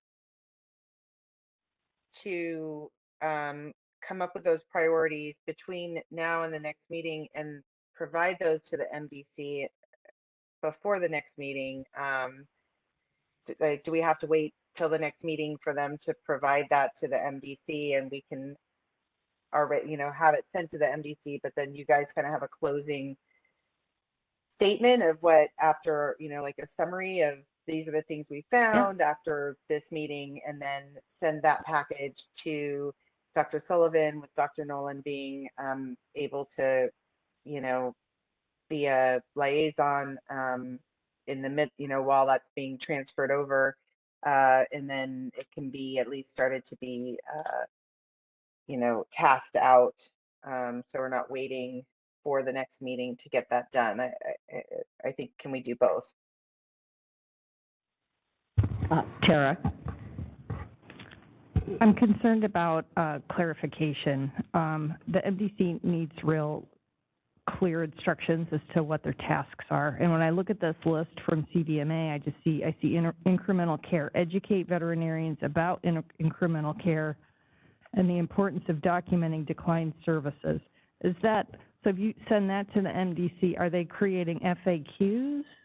Yeah. Do you see what I mean? These are, you know, problems, things like that should be done, but the MDC informs the board, they change laws, they recommend, you know, changes to the laws, or FAQs, like specific things. And I'm concerned that you give them this list with just, you know, number one, priority. They're not going to know what they're supposed to be doing, because the Access to Care Committee or task force is the one that is supposed to determine what is missing in the law, what information the board can provide. So I feel like the task force should be determining what is the thing that the board can do to help resolve access to care issues, and then send specific items to the MDC to work out, like changing the laws or creating guidance documents. So I would just ask that whatever you're prioritizing or creating a list, it's more clear than this document, so the MDC can really focus in and get done what you need it to do. That's a very good point. And I mean, this is a huge issue with a lot of moving parts, and we do have to be cognizant of what we task the MDC with, and specifically, and we can't just lob a big giant issue to them without specific things that we'd like them to do a deep dive into and make changes to. So it's perhaps makes more sense to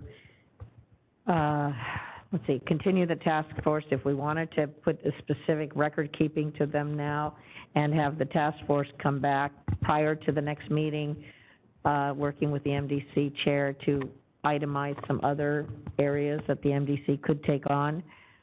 I guess that's possible.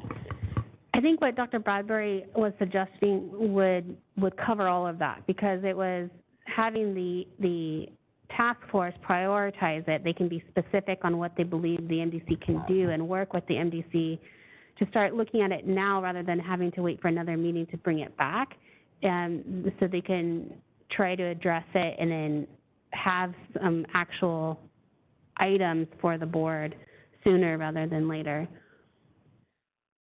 Is that right, Dr. Bradbury, what you were suggesting? So, Dr. Bradbury, we did have your motion in a second by Dr. Noland. Do you want to withdraw your motion, or do you want to just change your motion? Revise it. I think Dr. Nolan wants to say something first, so I'll see what she has to say. Okay. Actually, that's just what I was going to say. Is since I seconded the motion, I'm willing to I would support a major amendment, Dr. Bradbury, which was what it would be. But I think that makes sense to have us work directly with the MDC over the next month or two to try to really clarify, prioritize what's the next step. And again, I think that's focusing very, very closely on our Practice Act and what we can do maybe to adjust to that or to look at that. So I'm happy to do that. I just, Christine, if you want to change the motion. Sure. I don't know if it's easier to just rescind the motion and start over. I think it probably is. Does that make sense to you, Jessica? Yeah, that works. Just to revise the initial motion to read what Dr. Nolan just said. Yeah, so just amend your original motion. Okay, thank you. So I would like to amend my original motion and have the task force, the current task force, summarize and prioritize their findings and create specific tasks based on those findings, and send those to the MDC before the next meeting.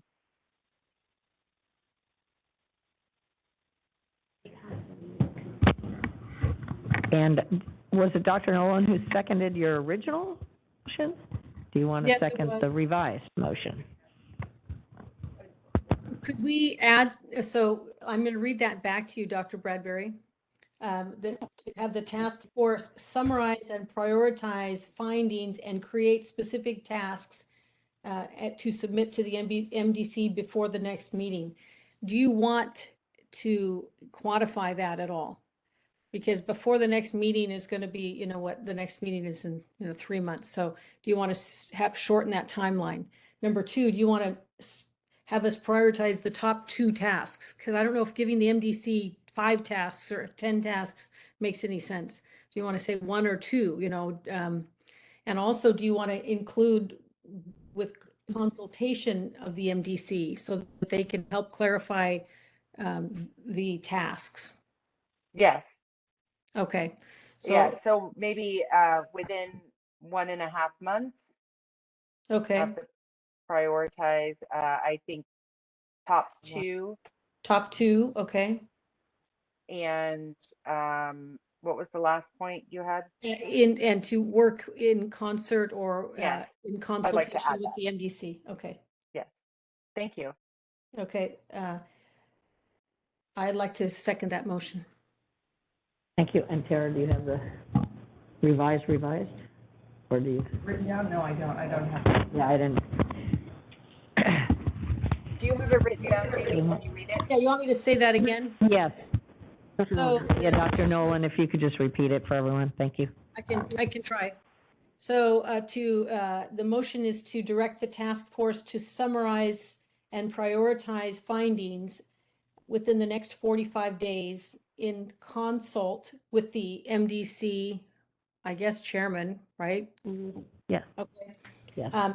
And create a list of 2 specific tasks that the task force believes should be addressed by the MDC. That close enough? Or you could say 1 to 2 specific tasks to be looked at by the MDC. And you want to, is it right now or 1 to 2 total? Well, 1 to 2 within the next 45 days. Okay, perfect. All right. We have a motion and a second. Any questions before we open to public comment from board members? I'm seeing no hands and no, all right. So now I'd like to open this motion to public comment from members of the public here first, and then we'll go online.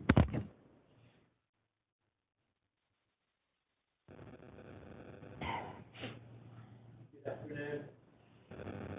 Directly to this motion, broader issue here, so I don't know if I should address this now or wait. You're fine. Okay. Yeah. So. Oh. There we go.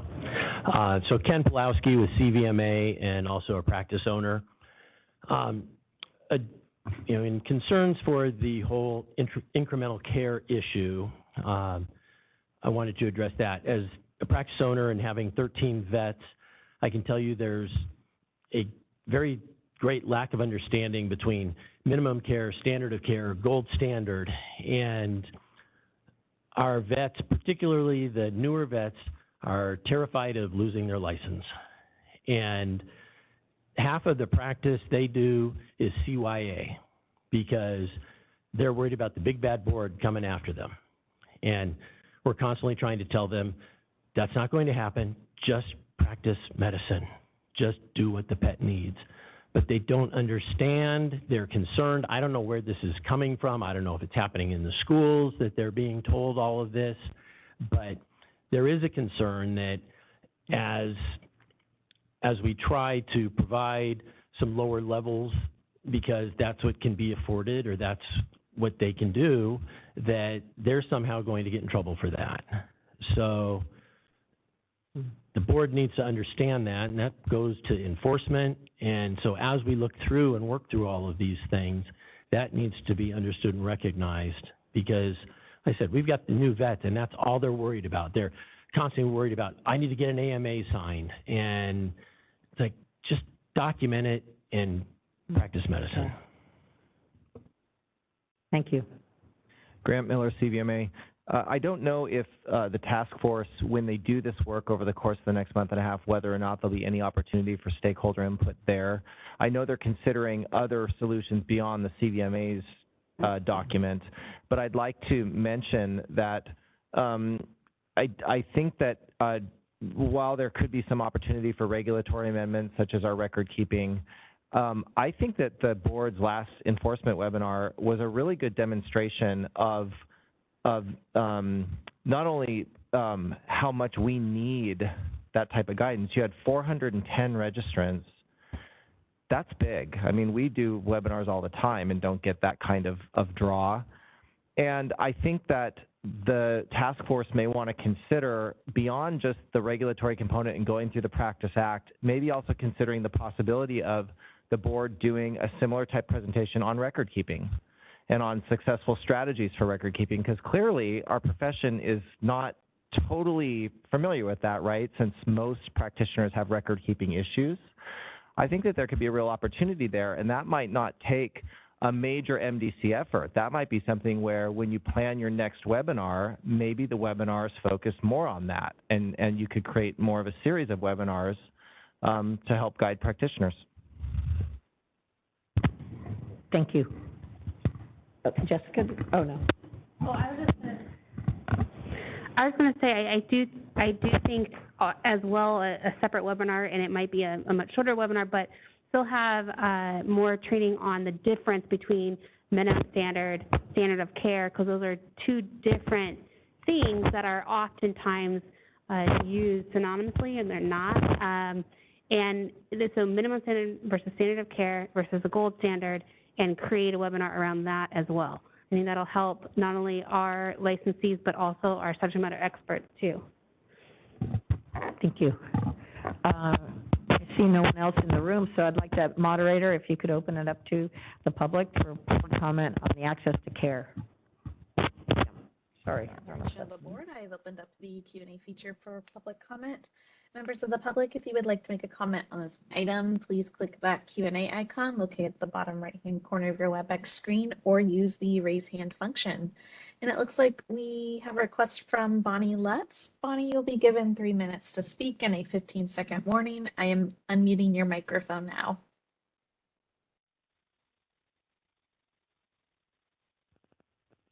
I wouldn't be silent on this issue. Okay, so I think it's awesome that you're looking at this. I'm involved with Align Care. I totally get it. I understand the whole access to care issue. My big concern is the veterinarians who are going to get dinged because they did not comply with the standard of care based on the subject matter expert. And, you know, it's a really hard thing. I mean, the standard of care is a legal term. And I think I've said this before in this forum. In law school, my professor called it the doctor do-do rule. So it is whatever doctors do. So it's what currently veterinarians do in that particular area. And that is the standard of care. And it's a legal term. It's not the gold standard. It's a minimum standard. There's lots of case law that explains what it is.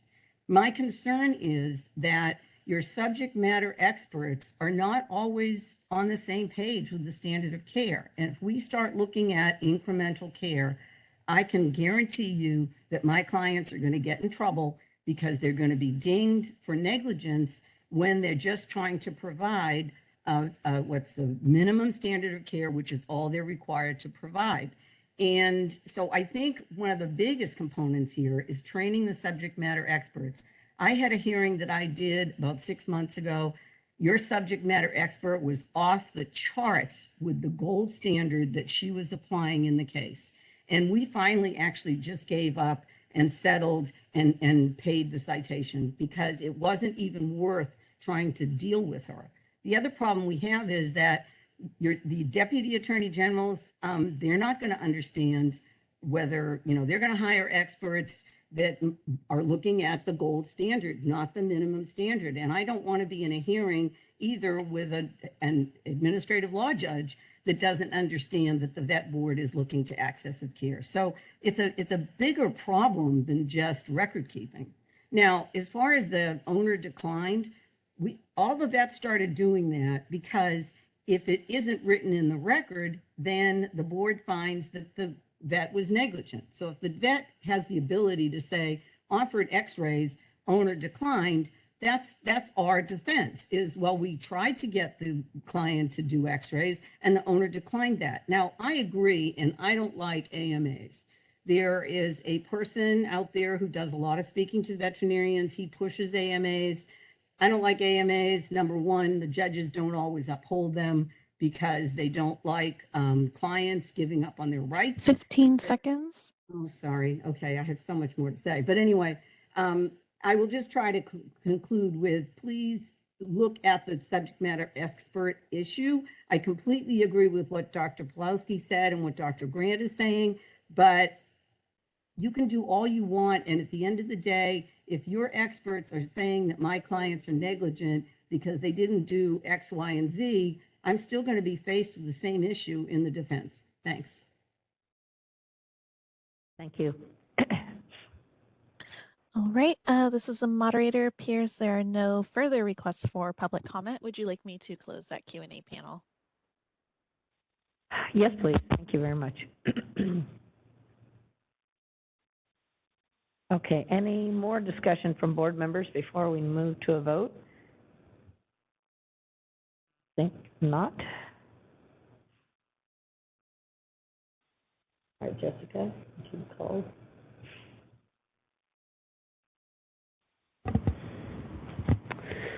Ms. Bowler? Aye. Dr. Bradbury? Yes. Ms. Laredo? Yes. Dr. Noland? Yes. Ms. Prado?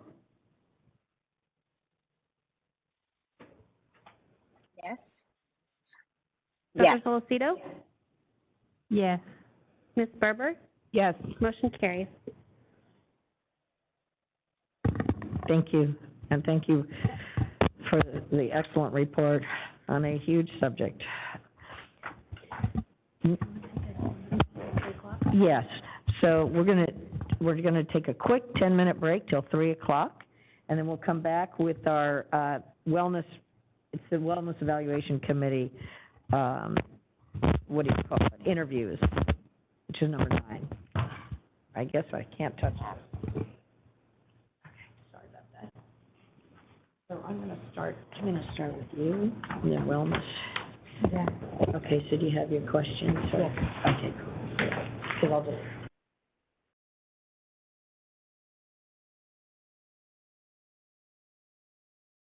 The regulations are trying to find all of that. Moderator, I assume you're there somewhere. Came up with Yes, we are back. Thank you. regulation. We could, Make sure Dr. Nolan, Dr. Bradbury are here. figure it out, because I think we all have the same goal, is like how to provide safe access. Do you have Dr., do you have, who's first? Yeah, who's coming first? Are you gonna take this on? Can I turn it to you for this? Sure. Okay. So this agenda item is to interview the vacant position for Wellness Evaluation Committee. For the veterinarian position, we were hoping to also do the public member interview, but as it states in the memo, we agency and extended the deadline, and we did not get any public interest. But we would like to move forward with filling the position for the Wellness Evaluation Committee for the veterinarian. Is that okay? It's a long one. So the first one that we had is from Dr. Johnson, who currently sits on the Wellness Evaluation Committee. Members, I had sent you the questions. We go just like we have in the past, go through the one by one in order of how you guys appear on the agenda. And we take it from here. Dr. Johnson was here earlier today, and I apologize, Dr. Johnson, that it took so long, but he's going to leave, so he's now participating virtually. So we'll be asking the questions virtually as well. Thank you, Dr. Johnson. Thank you for coming earlier, and again, apologize for everything running a little later than usual, as it always does. I'll start with the first question, and then I'll move around the aisle here. Why are you interested in this position on the Wellness Diversion Committee? Well, I've been a member of the committee for a number of years, for 2 terms, and I have no reason not to continue. Been in recovery for almost 38 years. Went through the diversion program back in the 1980s when it was very different than it is today. But I have an interest in recovery. I have an interest in helping veterinarians recover, and so there's my interest. Thank you. Good afternoon, Dr. Johnson. For the next question, the board is mandated in statute to give consideration to appointees who have recovered from impairment or who have knowledge and expertise in the management of impairment. How do you feel your education and experience have prepared you for this position? Well, as I stated, I've been in recovery for 38 years. I have an active program in recovery outside of the profession in my personal life.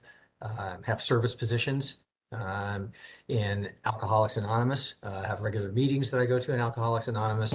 I have counseled. Obviously, I am on faculty at the School of Veterinary Medicine. I talk about what's now called the Wellness Evaluation Committee to students in the course that I teach, and have also counseled a number of students who have had issues with substance abuse. So I guess my personal history sort of speaks for itself, and not just history, but what I do on a daily basis today. Thank you. Thank you. And I apologize in questioning Dr. Bradbury. I'm supposed to go in order on the agenda of how we're listed, so I apologize for messing that up. So Dr. Bradbury, if you could take the next question, that would be great. I'm sorry, I was trying to pull up the questions. Are we on number 3? Yes. Okay, thank you. Hi, Dr. Johnson. Thanks for coming. Thanks for applying again. Is there any reason of which you are aware that would prevent you from completing your duties as a member of the WEC? No, not that I'm aware. Life happens on a daily basis, and I keep getting up and doing my thing. So, and I anticipate doing that. And I don't, in my current position, I will be employed at the university as long as they have me. So I don't plan on going anywhere. So from that standpoint, I have a stable life and have no, I'm involved in the profession intimately on a regular basis. So no, there's no reason I don't feel like I can continue to fulfill the duties of that committee. Thank you. And Jennifer Laredo, you're next. Okay, so is there anything else that you would like to share with the board? Well, like I said, I mean, I've been a member of this committee for a number of years. It's been a great experience. We have helped a number of veterinarians recover, and we'll continue to do that.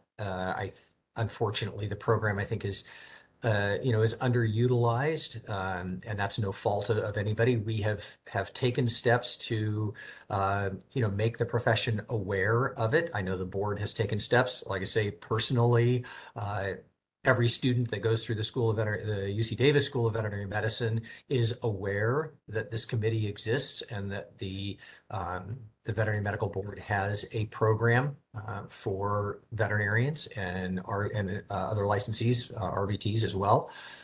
So from that standpoint, I think that it's great that we have it. I've watched lives change. I've watched careers be rebuilt, just as I have in my personal recovery, and that's a blessing. So,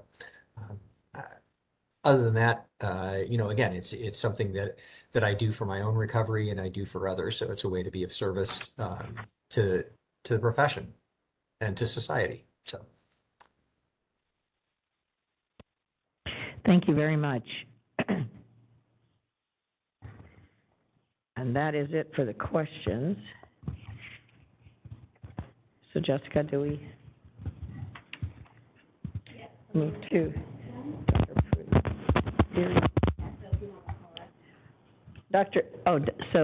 our next applicant is Dr. Linda, Perry? Perry, okay. Sneaky. All right, thank you very much, and thank you for joining us today. Thank you for having me today. I am sorry. Dr. Noland, next on the list. Okay, here, let me go ahead and get to the number 1, which is pretty simple. Why are you interested in this position? So similar, I guess, to Dr. Johnson, I'm a recovering addict personally. I was not aware of this committee and its services it offers, which I'm surprised I wasn't. Maybe I learned about it through vet school, but it didn't go anywhere. But I recovered before I went to vet school, so I have a long history of life and recovery and family members in recovery and the system and inpatient and outpatient clinics and the ongoing process of staying recovered. So it's something very personal to me, and the profession itself has allowed me to have a second life, and I appreciate that, and I feel honored if I'd be able to give back to the profession and people themselves who maybe are struggling with things I used to struggle with or do struggle with. So that's why. Thank you. Yeah. Diana Prado, could you take question number 2? Yes. The board is mandated in statute to give consideration to appointees who have recovered from impairment or who have knowledge and expertise in the management of impairment. How do you feel your education and experience have prepared you for this position? Okay, you kind of broke up a little bit, but I believe you're asking how I feel I'm prepared for this position. Is that right? Okay. Similar to what I just kind of stated is my how do you history. feel? Yes, I'm so sorry. That's okay. My history, my background, my relatability, my understanding of the situation, and being part of the profession itself and wanting to give back. So. Yeah. Thank you. Yes. Dr. Solicito. Oh, no. I forgot. You're not. Well, Dr. Solicito next. Okay. On the list here, sorry. And then we'll go to Maria. Good afternoon.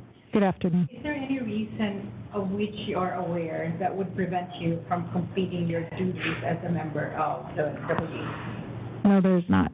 I have a very flexible schedule right now for the reason that I feel personal health is very important and mental health is very important. So I have the ability to have flexibility in my job, and that's what I strive for. And so that is incorporated into being able to do what I need to do, and this would be part of that.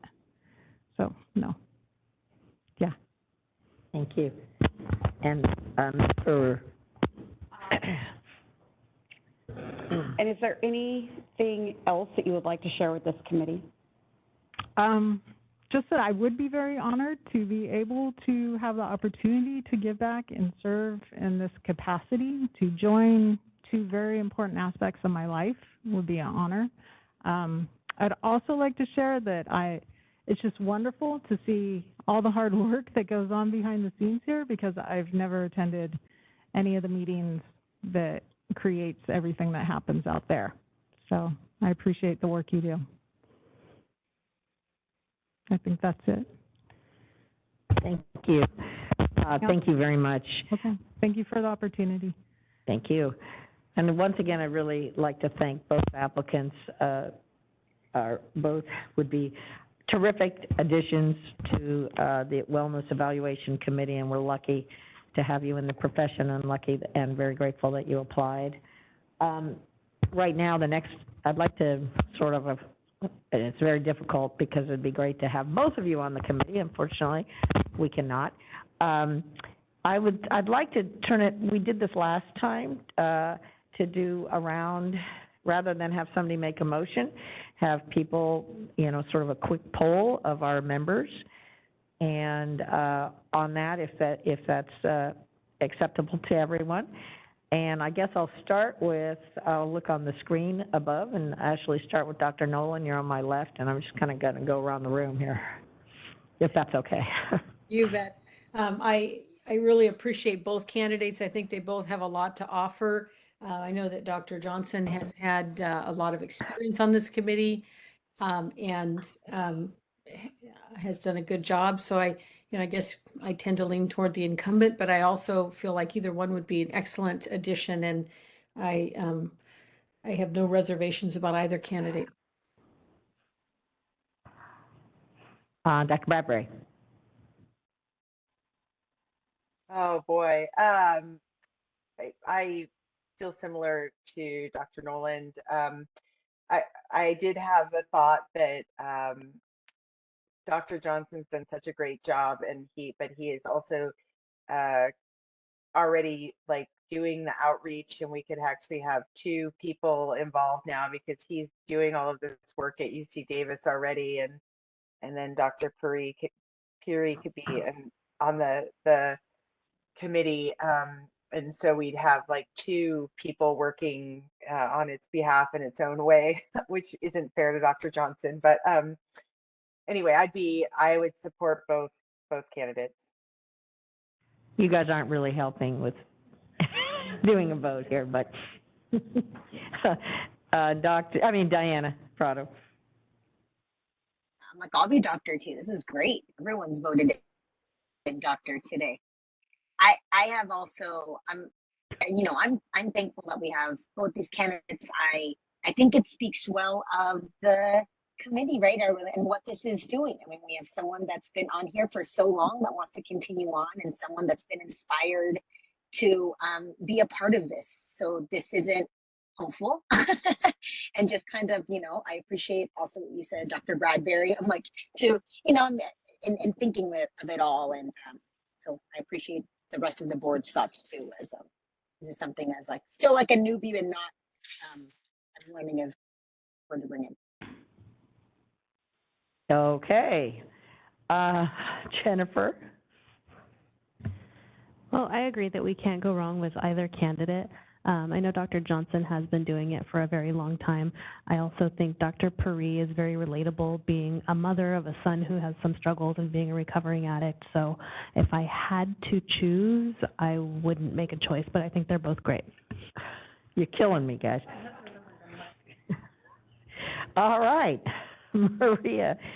Somebody's going to have to make a motion at some point. I hate to say it. So. Well, it is a good problem to have. They're It both is a great problem. I mean, both presented themselves very well. They have extensive personal experience and knowledge, and seem to both have invested a lot of time in helping others. I don't know. But how long has Dr. Lane been doing this? In this role? 2014? Oh, I thought 2016, but okay. What was it? The answer is 2014. 2014. Yeah, I was hoping you'd say we've been doing this for, a really long period of time, so it would feel like giving an opportunity to somebody who hasn't had this opportunity before. Well, I guess I'm not very helpful. They're both great. I guess I would only agree with you about she seems more relatable, with a son with struggles, and I don't know, maybe there's some kindred spirit feeling that could be an addition to the role. I don't know. Okay, thank you. Dr. Salcido. You guys are very helpful. But I actually paid attention to what Dr. Bradbury said earlier, that both are great, right? But Dr. Johnson is already kind of involved in the work with outreach. And so he is involved in helping, folks in the industry, in academia. And so reinforcing that with somebody else, working in the capacity of the Wellness Committee, I think for that reason, I'm thinking, why not have them both, right? So I'm putting my vote for Dr. Perry. All right, so, and I like everybody else, I'm struggling because it is, it is a terrific problem to have, but there's no clear answer. Dr. Johnson's expertise and long-term participation has been, and he's also, I think still, I hope, a subject matter expert for us, right? So his participation and work with the VMB has been long-term, and we appreciate it and want it to continue. So I guess if I was going to pick, I guess I would second, if that was a motion on Dr. Perry, then I would second it. We're still, is it a motion? I mean, this is very. I can make a motion. I move that we vote Dr. Perry to be a part of the Wellness Evaluation Committee. And I'll second that, and I guess we should just proceed to a vote and see where we are on this. Oh, public comment. Sorry about that. I'm sorry. Oh, Dr. Johnson, you're back there. Sorry. Yeah, I just want to make a comment, and whatever you decide is whatever you decide. It's neither here nor there. And I'm sure that a colleague would make an excellent addition to the committee. And it's unfortunate that we can't add just another veterinarian because we are short a person. The only comment that I would make is that currently, as the committee is made up, that I'm the senior member and have been the president of that committee. The other veterinarians that are on the committee are relatively new and have very little working knowledge of how the process works and have never taken a candidate all the way through. And so there's very little continuity there right now. So just something to be mindful of.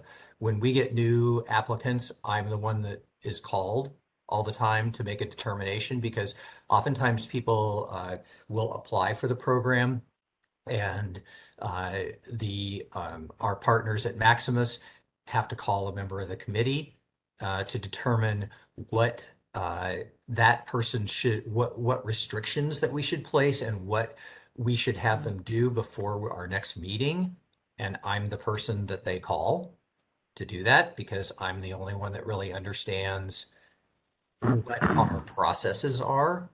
So that's I guess that's the only thing that I would say, is that there's going to be, with a new person, which obviously that, you can learn this stuff, but there will be a little bit of a knowledge gap because the other members, there's nobody else that has been on there for a significant period of time. And we just lost, another public member. So we're down to just one. But as far as the other veterinarians, that both of them have been on there less than a term. So it's just a point. But certainly, again, you can go whatever direction you want to go. Thank you, Dr. Johnson. And that's, I'm sorry, I'll let you go, since we're sort of free form here. That's a good point. I mean, none of us are on that committee, and we're not familiar with I wasn't familiar with the makeup of the board, and it's useful to know that. Dr. Perry. Hi, no, thank you. I want to say that's huge input from Dr. Johnson. Why is there not a way that you just can't have somebody in training, somebody else come in as a public member, you already have a gap. I'm just suggesting, it's nice to have more than less in the knowledge and the experience. You don't want to, I would be honored. I would love to get involved in this aspect of everything. But I don't want to do it the sake at hurting the whole committee and the program and what it's there to do. So there's got to be a way to keep that and still bring in new inspiration and new blood and new people that are inspired and want to help. I don't know. That's up to you. Go ahead. So the makeup of the WC is set up in statute, and it says how many members can be part of it. But I think that's the whole idea and the flexibility that the board has as far as appointing members and being able to, there's overlap of the terms. And so the whole idea is that, well, the two people or the few people that are new, Dr. Johnson is really integral in teaching them those processes, so then they can become as knowledgeable as he is, so then other people can come in. But I think the concern is that right now, because the other members are so new, he hasn't been able to provide that time to train them up to be more independent.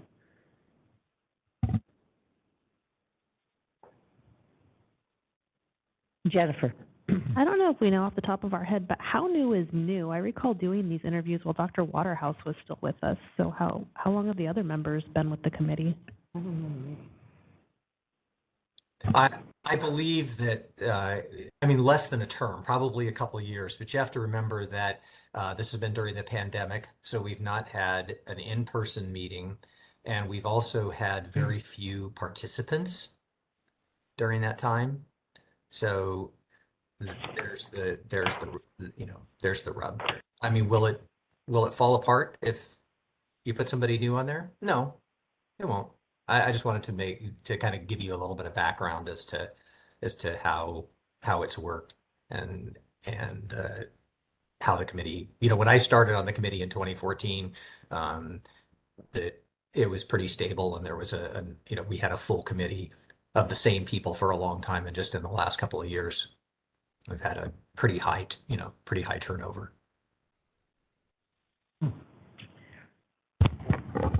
Okay, and we have, one of our staff from I'm thinking of our flow chart is assigned to Tim, the Rada. admin of the company, he facilitates the meetings. Okay. All right. Well, again, this is obviously a difficult decision, and thank you very much for both your input on it. And we're limited in what we can do. Of course, we can't just unfortunately make changes to the committee. So we have the motion and the second, and I guess unless there's more discussion, we could go to a vote on that motion right now. We do all public comment. Oh, I know. I'm sorry. Oh, I did. Yes, I apologize. So I need to open it to public comment before we vote, and I'll do it first for those in the room. And seeing none, moderator, would you open it up to public comment on those online? How many are still on there? This is the moderator, and at the direction of the board, I've opened up the Q&A feature for public comment.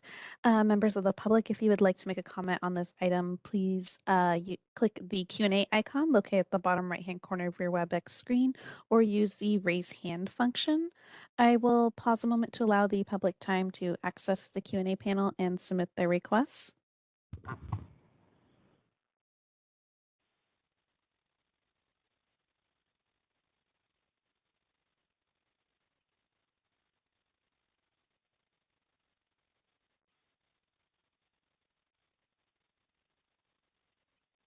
All right, and seeing none, would you like me to close that Q&A panel? Yes, please. Thank you.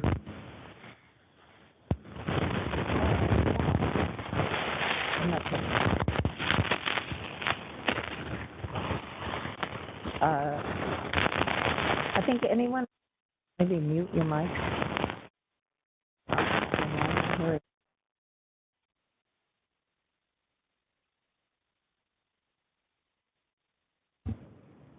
Yes, sir. You call the roll for a vote. Ms. Buller? Aye. Dr. Bradbury? Yes. Ms. Laredo? Yes. Dr. Noland? Yes. Ms. Prado? Dr. Solcito? Yes. Ms. Berber? Yes. Motion carries.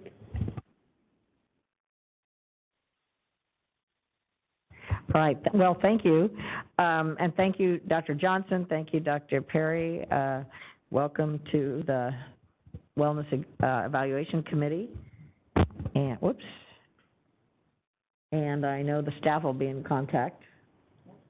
And again, for anyone out there that is a public member that is interested in applying, we really do need that slot filled. So please, if you know people or you're interested, please, that is still open, and you can go online to our website and find the information.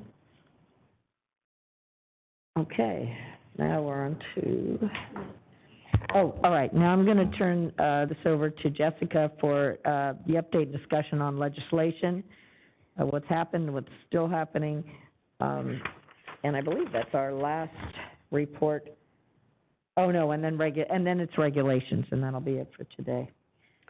All right, so the very first one is Assembly Bill 189. This would essentially put in place all the allowances under the waivers for the Bagley-Keene.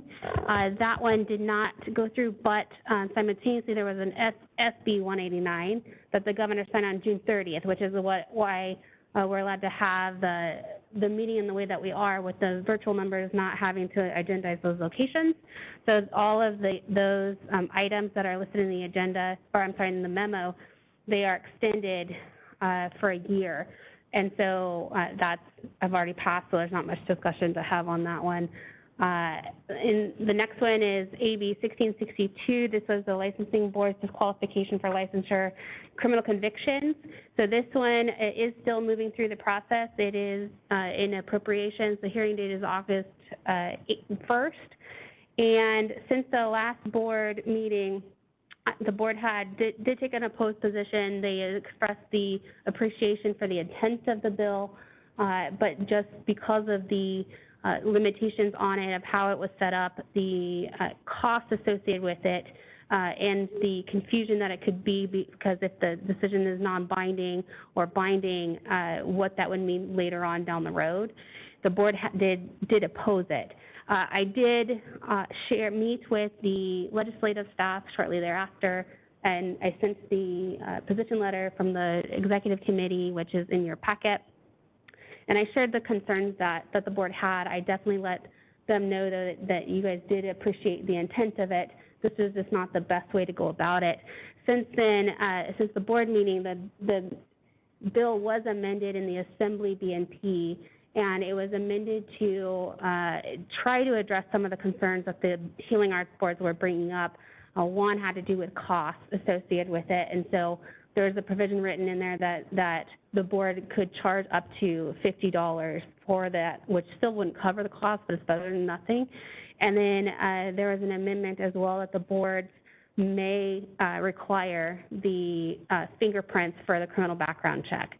The concern that I expressed with the staffer is, well, we appreciate that they're trying to address the concerns. What they essentially did is they made it so now every board has to do a separate regulation in order to implement the bill, which increased cost to implement and really will delay the implementation of the bill as well, because we all know regulations can take 2 to 3 years or longer to go through the whole process.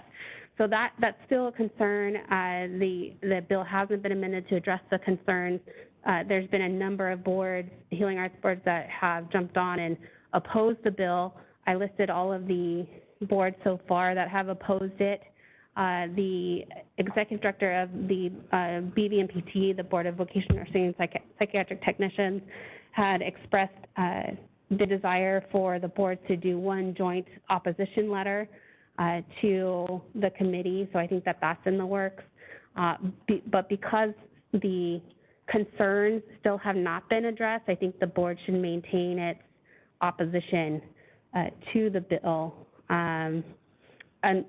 or you can consider doing an oppose unless amended position to address the concerns. So with that, I'll turn it over to the board to see if you have anything to add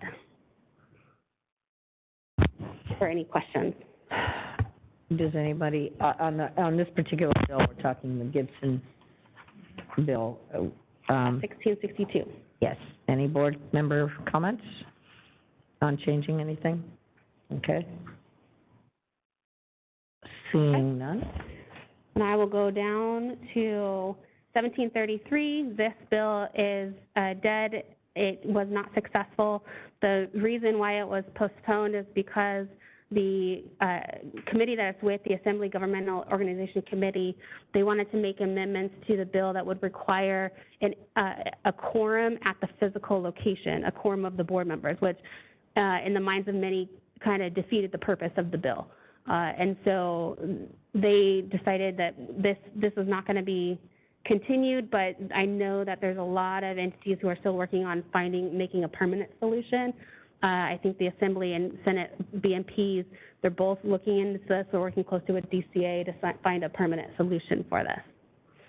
So I'll bring an update when there is one to the board on next steps, but this bill was not successful.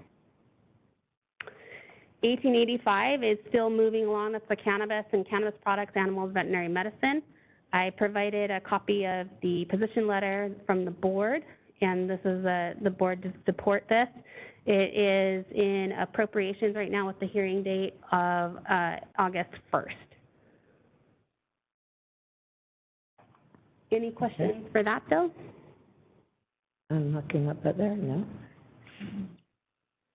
All right, the next one is AB 2606, cats, declawing procedures, prohibition, and I also added any other potential legislation related to prohibiting cat declawing board, and the board position was opposed. So a few things on this. This one was not successful. However, I was informed that this issue is not going to go away and it may come back relatively quickly. So what I recommend is if the board has the same position, because they have maintained the same position with the concerns of prohibiting the specific procedure, then to delegate to the executive committee that if any similar legislation appears before the next board meeting or before the legislation session ends, then they can share the opposition to that similar legislation. Does that make sense to folks? Because the bill could be renumbered, but come back substantially the same. And well, and it will happen too fast. Right, and it happens very. We need to empower our board to act because it will happen really fast, and we will not have time to make a decision. Right. And this is, I think, just to refresh everyone's memory, I think this is the second or third time the board, different boards have opposed this a particular piece of legislation with this content in it. So, Dr. Brad, oh, you had your hand, but now it's not there. So, Diana, I see your hand. Okay. Dr. Bradbury, did you put your hand up? No, well, I wanted to hear what you Am had I to say frozen? before I said anything, yeah.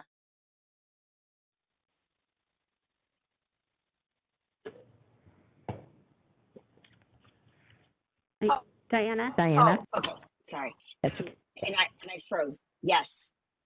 Yes, can you hear me? Yes. We can. Great, yeah, thank you. So I saw that there was an opposed position at the April meeting that I unfortunately wasn't at. So I, you know what, and I think I need to, I'm like, now I'm outing myself. I need to hear the YouTube portion. I'd like to, you know, of this portion of what everyone's thoughts were, because I wasn't there to hear, particularly the veterinarian's position on decline, right? I know on my perspective, it does have a detrimental effect on like housing issues. I know that sounds odd, but it does, you know, affect how a cat then acts after being declawed in a housing issue that can raise concerns. So it would, you know, I just wanted to voice that and state that like at this moment, I don't know what the vote was, so I'd like to go back and listen, but that's my thoughts on the decline bill. I wasn't able to give any before, and I think that this has been going on for years, years. So every board kind of has a position. So, so I've outed myself. I will go back and listen because I'd love to hear what everyone else has to think too, to hear it from that perspective.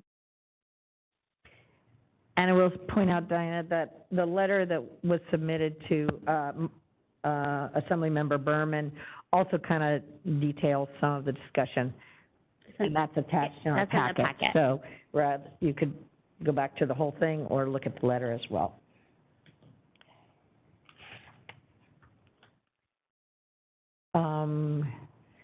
Now, Dr. Bradbury, no? Are you raising? Not raising. Okay. I was just going to make a motion to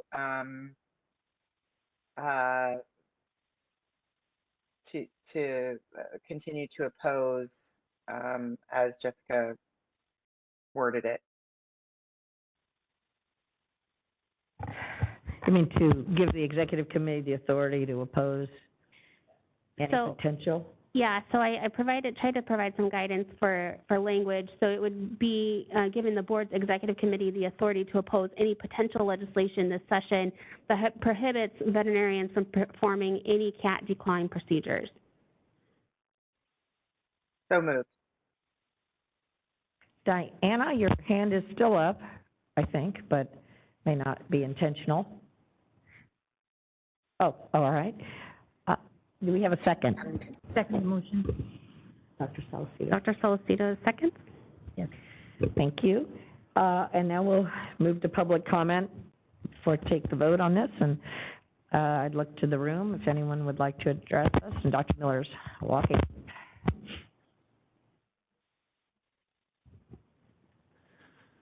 Grant Miller, CVMA. Although 2606 is dead, we continue to have an opposed position on any type of legislation that would limit a veterinarian's ability to practice veterinary medicine within a valid veterinarian client-patient relationship. Thank you. No one else in the room, so moderator, would you like to open it up? This is the moderator, and at the direction of the board, I've opened up the Q&A feature for public comment. Members of the public, if you would like to make a comment on this item, please click that Q&A icon located at the bottom right-hand corner of your WebEx screen or use the raise hand function. I'll go ahead and pause a moment to allow the public time to access the Q&A panel and submit their requests.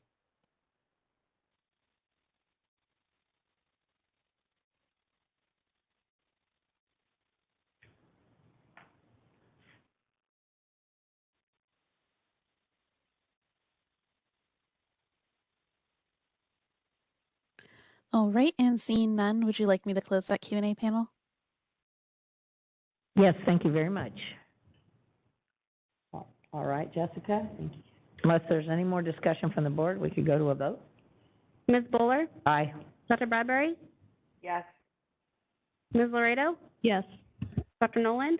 Yes. Ms. Prado? Dr. Solicito? Yes. Ms. Berber? Yes. Motion carries. All right, so that brings us to SB 1031. This is the Healing Arts Board's inactive license fees. The board took an opposed position. This bill would have cut the inactive license fees, renewal fees, in half, which the board opposed due to the resources that the board would lose if enacted. And this bill was unsuccessful, so it is dead. So the next one is 1495. This was an omnibus bill.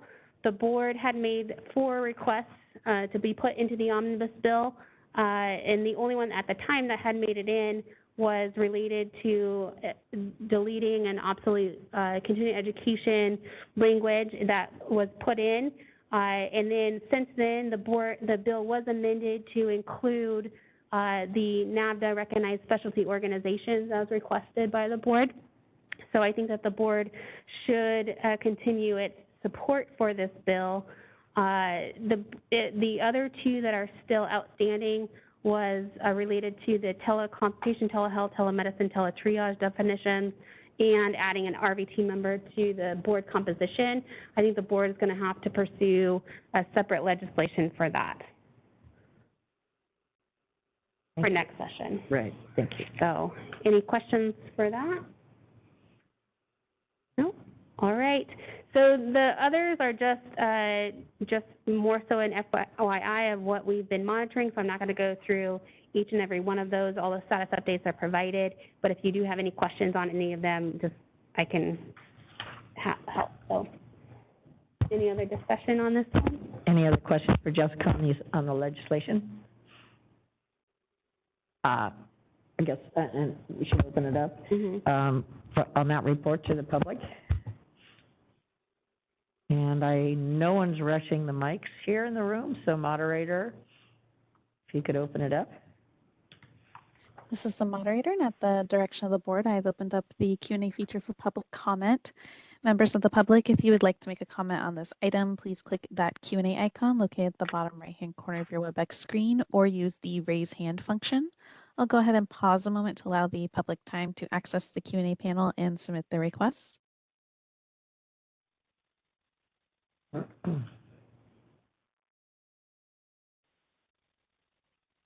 right, and it looks like we do have a request to make a clarifying question from Joshua Lassell. Joshua, you'll be given 3 minutes to speak and a 15-second warning. I am requesting to unmute your microphone now.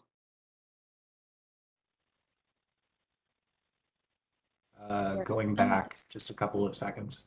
But I just wanted to double check and ask what the specific motion was regarding AB 2606, the declawing motion. That just slipped past me, I'm sorry. Thank you. All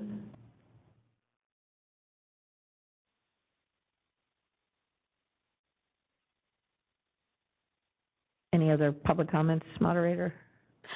This is the moderator. Appears there are no further comments. Would you like me to close that Q&A panel? Yes, please. Thank you very much. Now, just to clarify what the motion was, Jessica? Yeah, it was to give the board's executive committee the authority to oppose any potential legislation this session that prohibits veterinarians from performing any cat declawing procedures. Thank you.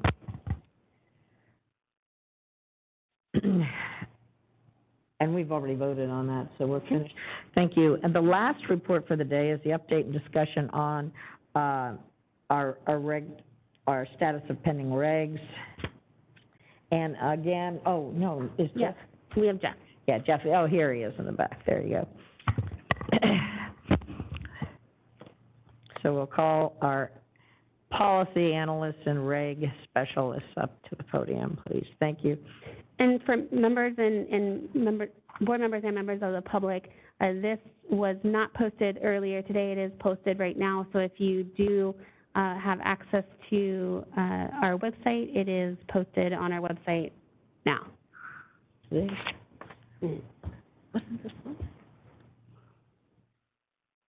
Perfect. Thank you. Jeff, grab me.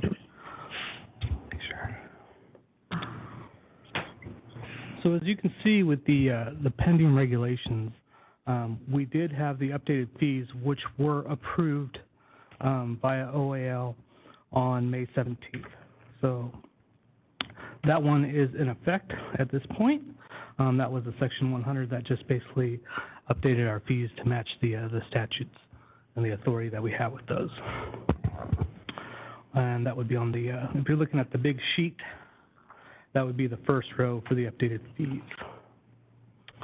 The next one we have is the civil penalties for citations. And currently, that one is at review with the agency. It's already been looked at with the regulations unit, as well as the budgets have already reviewed it.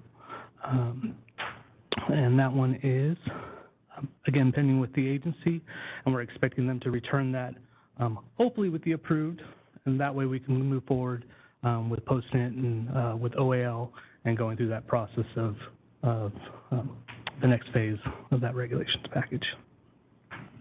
And that was done on July 5th. So going to the next item, which is the elimination of the CSBE and the temporary licenses.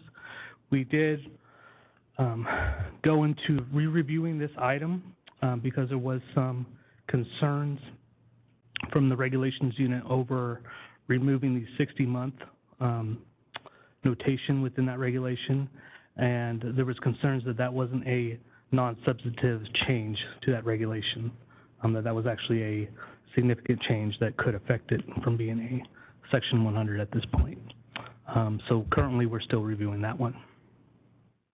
Before you move on from that one, can you explain, or with Jessica, what we think is going to have to be done? Yeah, so I think I need to take another look at it, just so members, to remind you, this was back when we did the legislation to eliminate the California State Board examination. We had also approved striking certain sections from the regulation that impacted that. And so the board had approved that. In the meantime, too, the legislation, the Sunset Bill, it also included eliminating that from the RVT exam as well, the state exam. And so that crossed over others as well. So things were added to the Section 100 package to reflect the entirety of that legislation. So I think right now it's just a matter of re-looking at it and looking at the specific concerns from the reg unit to see what, if anything, we need to change. And I think Karen has joined us. Do you have anything? I just want to clarify, so we're not going to have to go back to the beginning on this, or on parts of this? If the language in the motion authorizing the executive officer to make non-substantive changes, whatever, it would not be able to be passed as a Section 100 if there are substantive changes within it.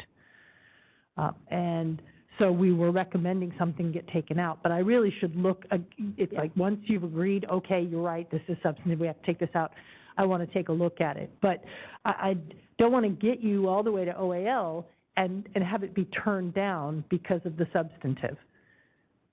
Yeah, so it's just in the process right now. All right, thank you, and thanks. I just wanted to ask that before you moved on to everything else. Yeah, no problem.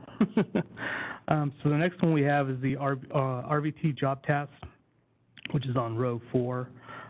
Currently, we do have that pending budget review, figuring out, recalculating the costs associated with that. So budgets is looking at that at this point. And that one, as you guys are aware, that has been split into basically 2 different packages for the job tasks. So just to clarify, it actually hasn't been split yet. That was a recommendation from the subcommittee. That's going to go before you guys in October.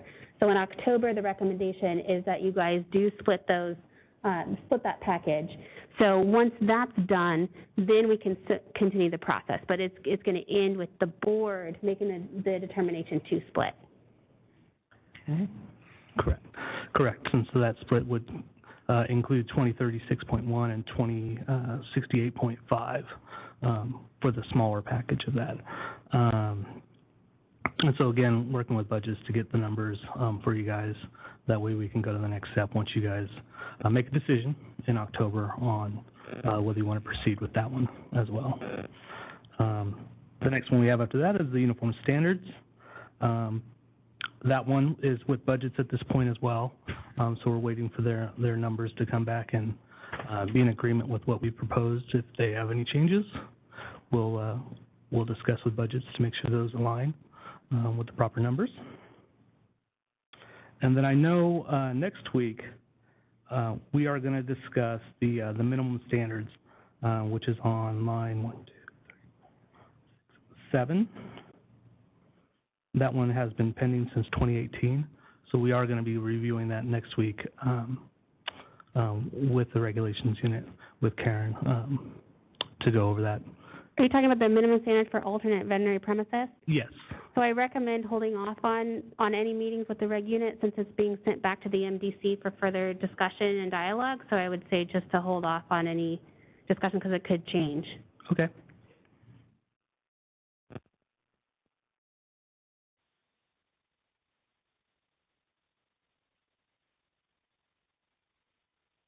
All right. And that is where we're at currently with the regs at this point. And you did any questions? Education. Tara? Was the discussion you're having on alternate premises next week with the reg unit to better understand the potential concerns, the concerns with the package? Karen, I believe so. That was my plan. What Oh, you okay, then that's fine too. We can continue that meeting. Yeah. Sorry. Yes. I'm also willing to just have a phone call and talk to you, whatever. Yeah, that's whatever. fine. So I thought maybe you just didn't want a big meeting. Yeah, we'll figure it out. So I know that was something we wanted to keep moving forward, and so just FYI, yeah, it's still on the radar and it's close on the radar for us to look at. So. Okay. Okay. I have a question, and I should know this, but the eligibility evaluation, National Veterinary Exam, where are we? What is that? Pending, it says pending further development from staff, 11/20 or 10/20. Are you looking at the second one from the bottom, veterinary student exemption, RVT examination eligibility? I am looking right below uniform standards on the sheet. I think it's the third one from the bottom. 3 from the bottom, eligibility evaluation, National Veterinarian Exam.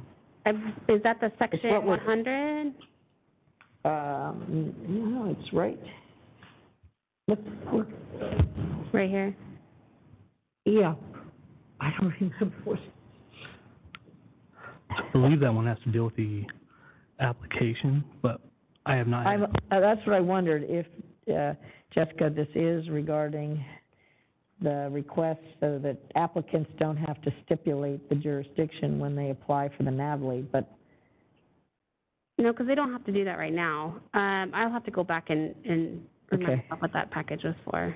Okay, yeah, Unless Karen or Jeff, you know off the top of your heads what those. Off the top of my head, I apologize. You know, it also, we were looking at other things about the requirements that they have to retake it if they fail. And we had talked about striking that from the requirements.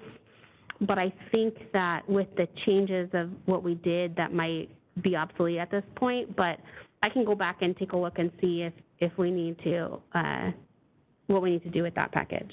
okay, thank you.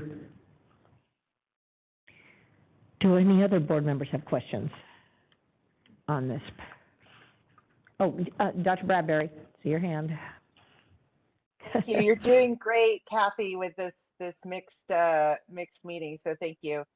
You really are. You're managing that really Trying. well. Yeah, I guess I just am a little concerned, and I think I just don't understand what the process is fully even now. But these are like, some of these are approved over 3 years ago, and I guess that means that then there's another 2 years if they're going through the process, and I'm guessing that COVID has something to do with this, but I just am wondering what it means pending further development from staff, like what that means since we've kind of approved the language of things. If you could just clarify that, it'd be helpful. Thank you. Yeah, so the next step when you see pending further development from staff, it's the board to approve the language. So now the next step is for the staff to work with the reg unit and prepare the first initial review, which includes the ISR, the budget documents, to initiate that process. So that's kind of where we're at with that. I would say that the ones that are older are all ones that the board has wished to reconsider at this time. So when you look at things such as the alternate premises, although that was approved back in 2014, or the concept was in 2014 and then approved by the board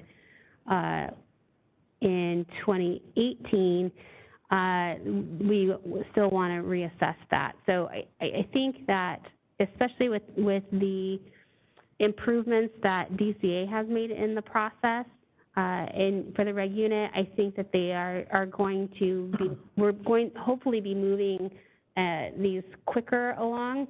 I think that the director and her team and the reg unit, they really revamped this process and to be more open and transparent with communication. So I do think that it's a much better process and much more transparent, and will help get these through quicker than in the past.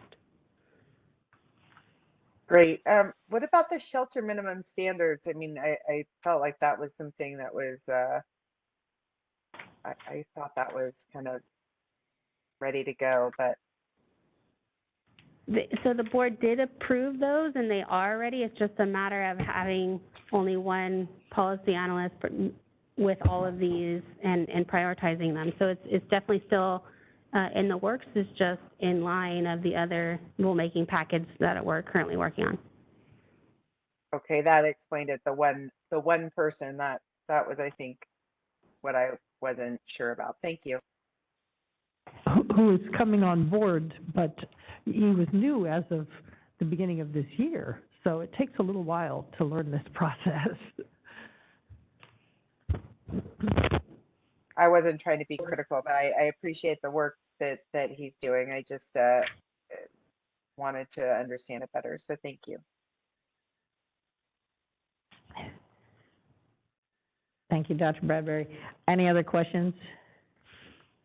I will say, and Mark's not here, but some of these things through the staff works, we all work on the uniform standards we've been working on for years, and we do our stuff, gets bounced up the food chain, and then it gets bounced back, and so these things unfortunately do take longer than any of us would wish, that is for sure.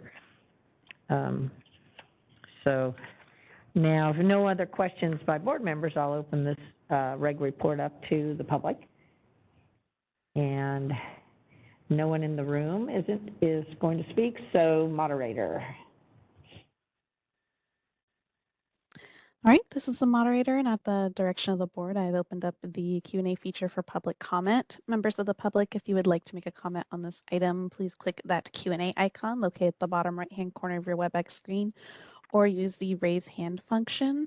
And then my sincerest apologies, there was a comment that was submitted back for agenda item 8 that I missed. I wanted to ask the board if it is okay if Ms. Dickerson would still like to comment on that one, if they would be willing to hear. Yes, absolutely. Thank you for bringing it to our attention. That's agenda item 8, everyone, Correct. which is access to care.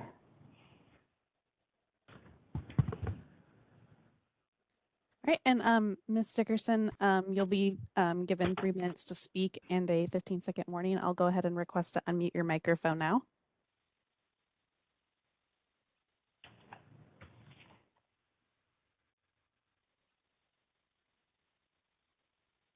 Hi, can you hear me okay? Yes. Oh, great. Yes, we can. Thank you so much for the opportunity and recognizing that. I had to think for a second what the agenda 8 was, but of course it was all the wonderful commentary that was made earlier about the access to care. The only thing I just wanted to contribute is that although there are not many people that are doing this type of work, many hospitals that are doing this type of work in California, Animal Fix Clinic is one that is actually near where I live in Richmond, California. And they've been proponents of incremental care and of low-cost spay-neuter and low-cost emergency surgery for a while now. And I feel like what we're starting to try to do, I just recently was appointed to their board, and one of the things that we're trying to do is to educate GPs and educate veterinarians and empower Rvts who are doing anesthesia on these cases, that there is a way to manage these incremental care cases that we see. And when you guys started to talk about the webinars and starting to do that type of outreach, I thought of this clinic and the work that I've been doing with them and the work that they have been doing in the community and how they can be a valuable resource. And although there's not many clinics out there like them, it's worth tapping into those communities so that you can use the people that are already so involved in this type of work in order to educate the rest of the public and empower them to do the type of work that we're discussing here for incremental care. Thank you. Thank you very much. All right, and this is the moderator. Appears there are no requests for agenda item 11. And I've double checked the Q&A, make sure there aren't any that I'm missing. Would you like me to close that Q&A feature? Yes, please. Thank you very much. Thank you. Jeff, very much. So that concludes the meeting for today, and we'll recess till 9 a.m. tomorrow. I want to really thank the moderator for all your great work, and to our board members who are up on the screen up there waving to you. And we'll see you all tomorrow morning at 9 a.m. No other announcements for good and welfare? No? All right, see you tomorrow. I will remind everyone we do have some closed session items tomorrow, and I'm not quite sure when they're going to begin. We have an assigned time on 1 o'clock. Okay, so we will hopefully get through the business at hand prior to that. Thank you very much, everyone. See you tomorrow. Okay.